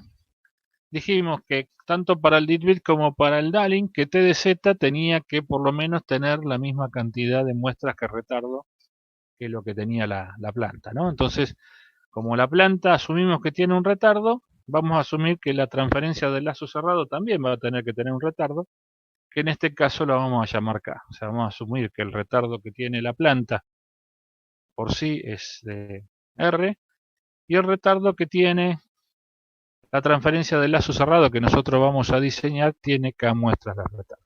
Lo que vamos a querer demostrar es cuánto tiene que retardar la planta de la transferencia del lazo cerrado para que el compensador sea físicamente realizable sabiendo que la planta tiene un retardo de R muestra. Entonces tenemos esta transferencia de la planta en términos de potencias negativas de Z, esta expresión para la transferencia del lazo cerrado en términos de potencias negativas de Z, y lo que hacemos es calcular la expresión del compensador para un compensador de cancelación. 1 sobre la transferencia de la planta por la transferencia del lazo cerrado dividido 1 menos la transferencia del lazo cerrado. Entonces acá en el numerador me queda la transferencia del lazo cerrado, que es esta expresión que tenemos acá. Acá abajo tenemos la transferencia de la planta, que es esta expresión que tenemos acá. Y 1 menos la transferencia del lazo cerrado, que es 1 menos esta expresión que tenemos acá. Cuando desarrollamos el numerador y el denominador, acá me va a quedar que la potencia más baja es menos K en el numerador, y la potencia más baja que tengo en el denominador va a ser menos R. ¿Por qué? Porque acá voy a tener el G menos R por 1, me va a quedar Z a la menos R, o sea, el Z a la menos R por 1 me va a quedar Z a la menos R, el Z a la menos R por el Z a la menos K me va a quedar Z a la menos R menos K, y el Z a la menos R menos 1 por 1 me va a quedar una potencia que es más chica que Z a la menos R, o sea que el término de potencia más alta en el denominador va a ser Z a la menos R, y el término de potencia más baja, más alta en el numerador va a ser Z a la menos K. Cuando yo haga el cociente entre este polinomio y este polinomio que me quedó en el denominador, el término con potencia más alta me va a quedar Z a la menos K menos R. Z a la menos K menos R, o sea, Z a la menos K más R, que sería la potencia más alta del desarrollo en potencias negativas de dz. Esta es la expresión de dz en potencias negativas, que podríamos asociarla a la respuesta al impulso del compensador en términos del error. O sea, para un error en forma de impulso, ¿cuál va a ser la respuesta que va a tener la señal de control? ¿Qué dijimos? Dijimos que para que este compensador sea físicamente realizable, esta potencia no puede ser positiva. Esta potencia puede ser a lo sumo 0 o negativa. Si es 0 negativa, tendría respuesta instantáneamente, y si es negativa, tendría muestra que estarían con una constante de tiempo determinada en función de esa condición. Entonces, la condición que se tiene que dar para que el compensador sea físicamente realizable es que el retardo que nosotros le impongamos a la planta, a la transferencia del lazo cerrado, el valor de K que nosotros le impongamos a la planta del lazo cerrado, no puede ser más chico que el retardo que tiene la planta intrínseca. O sea que si yo pongo un valor de K que sea menor que R, esto me va a dar una potencia positiva de Z en D de Z, que implica que D de Z debería adelantar a la señal que yo estoy aplicando. Entonces, en el peor de los casos, el retardo que tiene que tener la transferencia del lazo cerrado tiene que ser por lo menos igual que el retardo que tiene la planta, ¿no? Entonces, dijimos que el R es la relación entre ceros y polos que tiene la planta, o sea que obviamente siempre va a tener a lo sumo la misma cantidad de polos que de cero. En ese caso sería R igual a 0. Si tengo un polo más que 0, R va a ser 1. Entonces, esta expresión de T de Z tiene que arrancar en la misma potencia que arranca la expresión en potencias negativas de G. Esto quiere decir que si yo tengo una relación entre ceros y polos de la transferencia de la planta, que es 1, cuando desarrolle esta expresión, esto va a arrancar en Z a la menos 1. Y por lo tanto, en la expresión de T de Z no puede aparecer el término alfa 0. Recién aparecerá el término alfa 1 por Z a la menos 1. Si cuando yo desarrollo la expresión de G de Z, la cantidad de ceros respecto de la cantidad de polos es 3, o sea, tengo 3 polos más que 0, esto va a arrancar en Z a la menos 3. Cuando yo desarrollo T de Z, la potencia más grande que va a aparecer acá es Z a la menos 3. Cuando yo arme esta expresión, como la potencia más alta tiene que ser Z a la menos 3, alfa 0 va a tener que ser 0, alfa 1 va a tener que ser 0, alfa 2 va a tener que ser 0, y recién alfa 3 por Z a la menos 3 va a ser el primer elemento distinto de 0. Entonces, los términos iniciales dependerán si son 0 o no, de la cantidad de retardo que tenga la planta. O sea que, por un lado tengo el número máximo de términos que va a tener T de Z, va a depender de la cantidad total de polos que tenga la planta, y el número mínimo, o sea, el mínimo de donde arranco distinto de 0, depende de la relación entre polos y 0 que tiene la planta. O sea que va a depender del retardo que tiene la planta. A esto lo vamos a ver ahora en un ejercicio. Entonces, finalmente, las ecuaciones de diseño para un compensador de este tipo van a depender de la expresión de T de Z, donde en esta expresión de T de Z los valores de alfa 0, alfa 1 y alfa 2 serán distintos de 0 en la medida de que en el desarrollo de G de Z, en términos de potencias negativas de Z, los primeros términos sean distintos de 0. El M va a depender de la cantidad total, va a tener que ser mayor que la cantidad total de polos que tiene el sistema.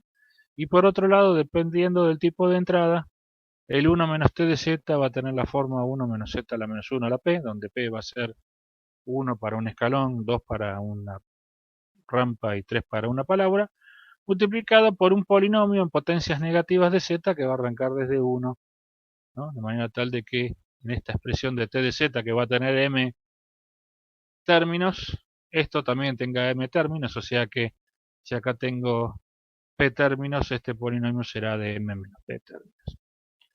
Y por otro lado, finalmente, la expresión del compensador va a ser T de Z, D de Z, perdón, 1 sobre GP de Z sobre T de Z sobre 1 menos T de Z. O sea, obviamente esto es un aluvión de información.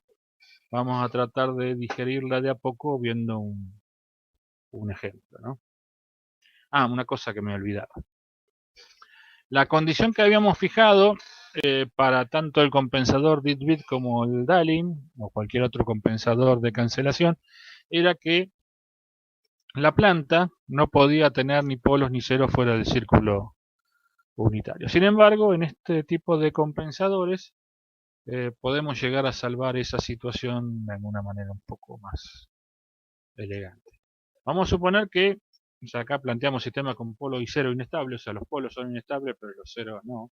Los ceros estarían fuera del círculo unitario, pero lo planteamos así para que se entienda que son ceros fuera del círculo unitario y polos fuera del círculo unitario. Entonces, nuestra transferencia, si nuestra transferencia de la planta tiene cero fuera del círculo unitario, polo fuera del círculo unitario, podemos escribirlo como el producto de los ceros que están fuera del círculo unitario dividido el producto de los polos que están fuera del círculo unitario por una función que tiene todos los polos y cero dentro del círculo unitario, ¿no? Entonces, si nosotros escribimos nuestra GP de Z en términos de los polos y cero que están fuera del círculo unitario, nuestro compensador de dz va a tener la forma del producto de los polos que están fuera del círculo unitario dividido el producto de los ceros que están fuera del círculo unitario, dividido f de z, que esto sería gp de z. 1 sobre gp de z tendría esta expresión.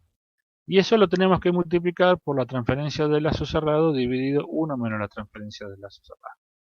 Obviamente, si se da esta condición, nosotros estaríamos cancelando estos polos que aparecen acá fuera del círculo unitario en el compensador, que aparecen como ceros del compensador, con polos de la planta. Y estos polos del compensador se van a estar cancelando con ceros de la planta.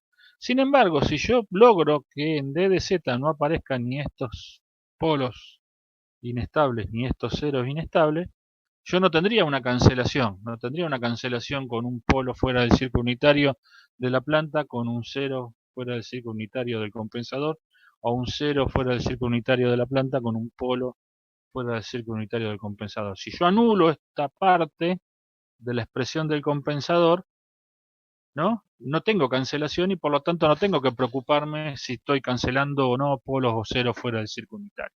Entonces, si yo pudiera lograr que en la expresión de 1 menos t de z aparezcan estos polos fuera del círculo unitario de la planta y en la expresión de t de z aparecieran estos ceros que están fuera del círculo unitario de la planta, eso en t de z se me simplificaría en esto, en 1 menos t de z se me simplificaría en esto y me quedaría acá un término que no cuenta con polos o ceros que tenía la planta fuera del círculo unitario. O sea que yo no estaría cancelando nada. Entonces, si se cumple esa condición de que t de z, ¿no?, tiene la expresión que habíamos planteado antes como un polinomio en potencias negativas de z, y aparte contiene todos los ceros que la planta pudiera tener fuera del círculo unitario, y la expresión de 1 menos t de z tuviese tantos polos en 1 como entrada estoy considerando, este polinomio que de alguna manera me iguala los órdenes del sistema, y contuviera además todos los polos que tiene la planta fuera del círculo unitario, cuando yo desarrollo el controlador no tengo cancelación de singularidades fuera del círculo unitario, porque ya se cancelaron adentro del compensador. Entonces, ahora la expresión de diseño va a ser que t de z tiene que tener esta forma y aparte tiene que contener los ceros que tiene la planta fuera del círculo unitario. 1 menos t de z tiene que tener los polos en 1 debido a la entrada, este polinomio que iguala los órdenes de los dos, y tiene que contener además los polos inestables que tenga la planta. Y con estas dos ecuaciones yo puedo diseñar un compensador que logre que el sistema lazo cerrado siga sin error en régimen permanente una determinada entrada, que sea físicamente realizable y que no tenga oscilaciones entre muestras una vez que el sistema llegó a régimen permanente. O sea, vamos a ver en un ejemplito cómo llegamos a cumplir con estas condiciones que tenemos acá. O sea, no sé si quedó más o menos claro hasta acá. Obviamente yo soy consciente de que esto es un aluvión de cosas extrañas, pero finalmente nos quedamos con estas dos ecuaciones que tenemos acá para el diseño del compensador. No sé cómo andamos. Vamos bien, dice. Bueno, vamos bien. Listo. Entonces vamos a ver este ejemplo. Tenemos un sistema de lazo cerrado en el cual tenemos nuestra planta, ¿no? Un retenedor de orden 0 y la transferencia discreta que resulta de discretizar la planta con el retenedor de orden 0 es esta que tenemos acá, ¿no? Tiene numerador y tiene una planta que es de tercer orden. Fíjense que la relación de polos con ceros del sistema es 2, o sea que tengo 2 polos más que ceros, ¿no? Entonces necesito encontrar un compensador de dz tal que la salida siga sin error de régimen permanente una señal en forma de rampa, o sea que tengo que tener el error nulo de la rampa, y se desea que se alcance el mencionado régimen permanente en el número finito de muestras y que a partir de ahí, de ese instante, no existan oscilaciones en la respuesta de CDT. Y bueno, pide que hallemos el controlador cuya expresión sea mínima. O sea, todos los datos de este enunciado me indican de que tengo que aplicar un controlador de tiempo finito, ¿no? Porque tanto el litbit como el Dalim me dice que tengo entrada en forma de escalón. Acá al pedirme una entrada en forma de rampa no tengo posibilidad de usar ni litbit ni Dalim. Después me pide que llegue a régimen permanente en un número finito de muestras, que tampoco en un litbit lo puedo lograr en una muestra y en un Dalim infinitas. O sea que si no es ni una ni infinita, tiene que ser un compensador de tiempo finito, y como si eso fuese poco, me pida de que no existan oscilaciones en la respuesta de CDT cuando llegue a régimen permanente. O sea que todos los datos que me dan me indican de que acá no tengo forma de hacer esto que no sea con un compensador de tiempo finito. Entonces tengo la transferencia discreta de la planta y entonces tengo que analizar en base a esta transferencia discreta de la planta cuál es la transferencia del lazo cerrado que cumple con todas las condiciones. Por lo pronto veo que el sistema tiene 3 polos, o sea que yo sé que el número total de términos que voy a tener que usar para representar t de z por lo menos tiene que llegar a z a la menos 3. O sea, tendré alfa 0 más alfa 1 por z a la menos 1, más alfa 2 por z a la menos 2, más alfa 3 por z a la menos 3. Eso es lo mínimo. Ahora después tendré que ver si existen algunos otros factores que hacen que ese número tenga que ser mayor. Nunca va a poder ser menor que z a la menos 3. O sea que de z a la menos 3 para abajo, z a la menos 4, z a la menos 5, z a la menos 6. Entonces, si miramos la transferencia de la planta en forma factorizada, vemos que Tenemos una ganancia, tenemos un 0 que está dentro del círculo unitario, tenemos un Z, tenemos un Z en 1 que nos indica que la planta es integradora, pero aparte tenemos un polo que es inestable, que está fuera del círculo unitario. Tenemos un polo que está en 2,718, o sea que el sistema, así como está, es un sistema inestable. Tiene un retardo, ¿no? Un Z de retardo, es integrador y aparte es inestable, o sea que tiene todas en contra.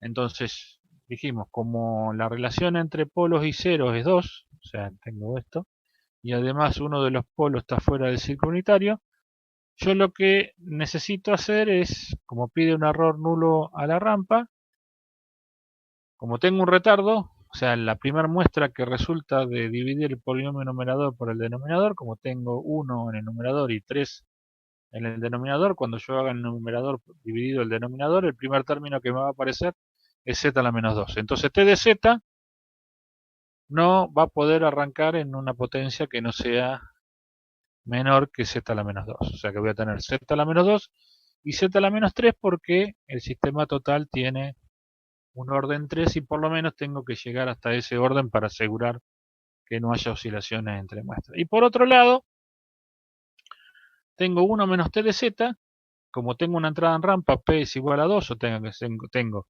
1 menos z a la menos 1 al cuadrado, y tengo que incluir, dijimos acá en la ecuación de diseño, en esta expresión de t de z tenía que incluir los ceros que estaban fuera del círculo unitario, que no los tiene, pero en 1 menos t de z tengo que incluir los polos que están fuera del círculo unitario. Entonces, en 1 menos t de z pongo los dos polos en 1 debido a la entrada y pongo el polo en 2,78, que es el polo inestable de la planta, ¿no? Entonces, en este caso tengo z a la menos 3, en este caso este término me da z a la menos 2, con este z a la menos 1 también tengo z a la menos 3, o sea que acá no tendría que agregar ningún otro polinomio para poder igualar los órdenes de las transferencias. Entonces, cuando desarrollo esto, me queda una expresión que es 1 menos 4,78 por 718 por z a la menos 1, más 6,436 por z a la menos 2, menos 2,718 por 10 a la menos 3. O sea que lo que está restando al 1 es menos t de z, ¿no? Entonces, fíjense que t de z sería 4,718 por z a la menos 1, más 6,4 menos 6,436 por z a la menos 2, más 2,718 por z a la menos 3. Y eso lo tengo que igualar a este t de z. Si igualo, el 2,718 por z a la menos 3 lo igualaría a alfa 3. El menos 6,436 por z a la menos 2 lo igualaría a alfa 2. Pero me aparece un término acá que es 4,718 por z a la menos 1, que en este debería ser 0. Entonces, ¿qué pasa? Acá no puedo agregar un término alfa 1 por z a la menos 1 porque no me lo permite la planta, porque la planta tiene retardo. Y en este me aparece por sí, y por lo tanto no lo puedo eliminar. O sea que no lo puedo hacer 0 acá porque no cumpliría con esta condición, ni tampoco lo puedo hacer distinto de 0 en esta expresión porque esto me lo impone la planta. Entonces, ¿cuál es el problema? El problema es que este sistema es inconsistente. Este sistema, así como lo planteamos, no tiene solución, ¿no? El sistema no tiene solución porque tengo que cumplir con esta condición para cumplir con el error, con esta condición para poder hacer que el sistema no cancele el polo que está fuera del círculo unitario, y tengo que cumplir con esta condición porque el sistema tiene retardo. Entonces, si yo quiero cumplir con todas las condiciones, el sistema me dice que no tiene solución. Entonces, ¿qué hago? Listo, cerré la cortina, me dedico a otras cosas. Pongo un parripollo y en vez de diseñar controladores, me dedico a algo un poco más previsible y no hago esto. Bueno, tenemos solución.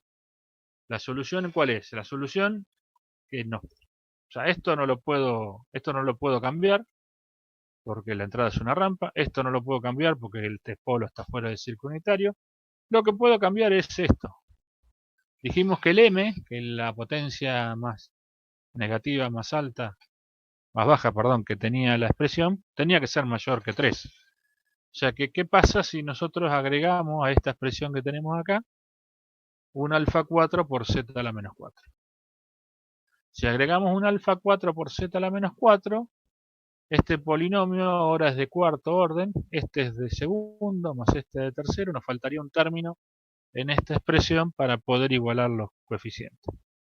Entonces, lo que vamos a hacer es, vamos a agregarle un término más a t de z, vamos a tener el alfa 2 por z a la menos 2, el alfa 3 por z a la menos 3, el alfa 4 por z a la menos 4, y en la expresión 1 menos t de z tenemos los dos términos en 1 debido a la entrada, el término debido al polo inestable, y acá lo que vamos a hacer es agregar el n de z, famoso que andaba dando vueltas por ahí, que tiene que tener primer orden, o sea que vamos a agregar un polinomio que es 1 más beta por z a la menos 1. Entonces esto es de cuarto, y t de z también es de cuarto, por lo tanto 1 menos t de z también va a ser de cuarto, y estamos todos de alguna manera igualando cosas que tienen los mismos órdenes. Si desarrollamos el 1 menos t de z en base a esta expresión, me va a quedar, o sea, acá me va a quedar un término que es 1, que es el producto de este 1 por este 1 por este 1, ¿no?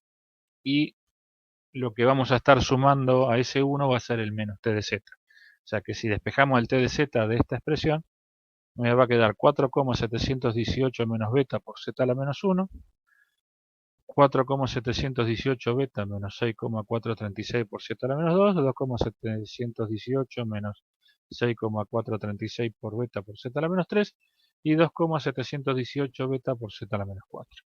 Entonces ahora, yo sé que el alfa 4 va a ser 2,718 por beta, el alfa 3 va a ser 2,718 menos 6,436 beta, el alfa 2 va a ser 4,718 por beta menos 6,436 z cuadrado, y el alfa 1, que no lo tengo, va a ser 4,718 menos beta, y yo lo que voy a tener que lograr es que este término se haga igual a 0.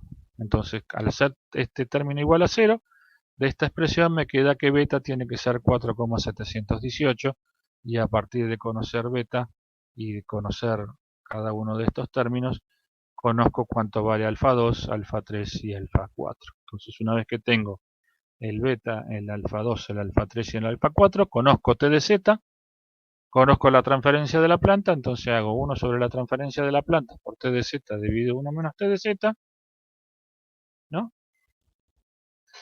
Entonces me queda que la transferencia del lazo cerrado es este polinomio que tenemos acá, de segundo orden sobre z a la cuarta. El compensador nos queda 1 sobre la transferencia de la planta por t de z dividido 1 menos t de z, o sea 1 sobre la transferencia de la planta por t de z dividido 1 menos t de z. Si trabajamos numéricamente con esta expresión, vamos a ver que en este denominador tenemos un polo doble en 1, tenemos un polo en 2,718, otro polo en 4,718, y tenemos dos ceros complejos conjugados cuya parte real es 0,8736 y la parte imaginaria 0,2173, ¿no? Entonces, fíjese que ahora cuando desarrollamos y simplificamos d de z, en d de z se me va a simplificar este z menos 1 que teníamos acá, era debido al integrador que tenía la planta, con uno de los dos polos en 1 que me pone t de z dividido 1 menos t de z. Este 0 que me aparece en 1 sobre t de z, en 1 sobre gp de z, que correspondía al polo inestable, se me simplifica con este término que tengo acá en el denominador, o sea que de acá se me simplificó uno de estos polos en 1 y el polo en 2,78, y por lo tanto me queda que la transferencia del compensador, tengo tercer orden en el numerador y tercer orden en el denominador, o sea que es una transferencia que es físicamente realizable, pero tiene una particularidad. El compensador nos queda con un polo fuera del círculo unitario. Entonces dijimos, bueno, pero nosotros no hacíamos la cancelación porque si poníamos un polo fuera del círculo unitario,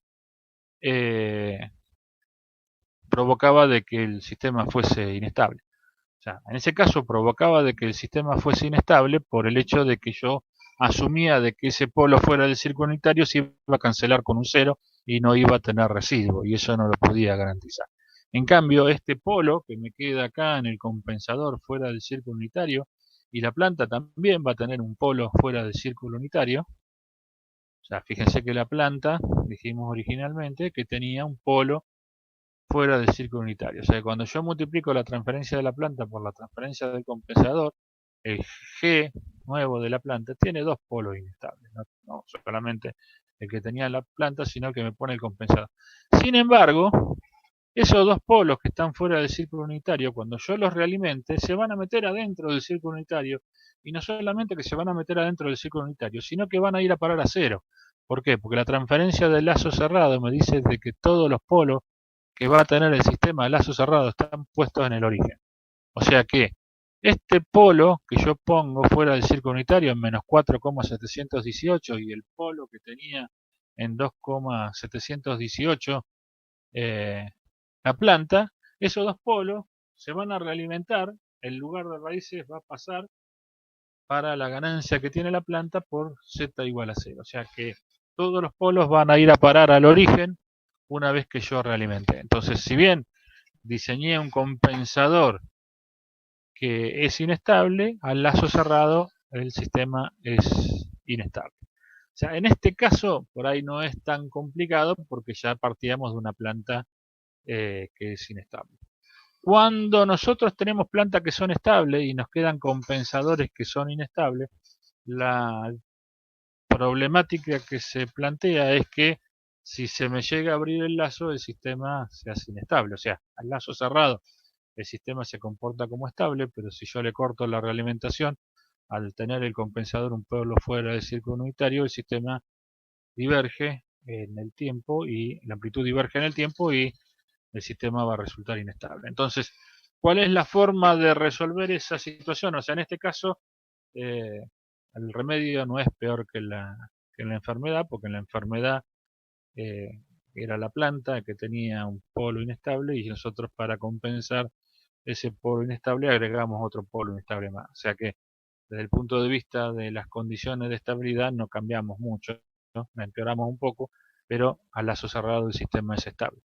Si nosotros tuviésemos una planta estable y nos da un compensador inestable, ahí sí tenemos un problema, porque estaríamos empeorando las condiciones del lazo abierto que tenía el sistema originalmente. Entonces la solución para poder resolver esa situación es agregar más términos, o sea, de la misma forma que nosotros agregamos un término más en esta expresión, para poder lograr de que el sistema tenga solución. Cuando nosotros empezamos a agregar términos acá, nos empiezan a aparecer grados de libertad.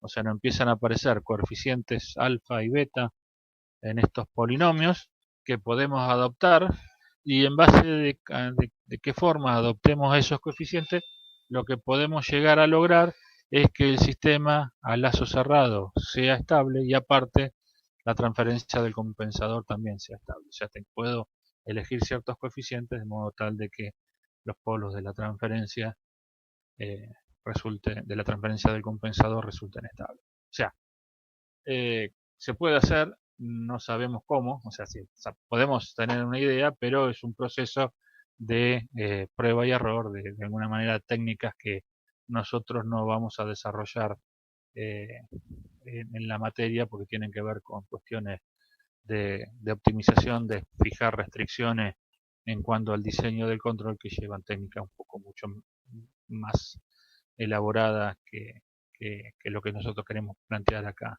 en esta materia. Pero en el caso de querer mejorar esa situación, siempre uno puede agregar mayor cantidad de términos a la expresión de T de Z y poder lograr resultados mejores que los que obtiene con la solución cerrada, que sería la que obtenemos en este caso, ¿no?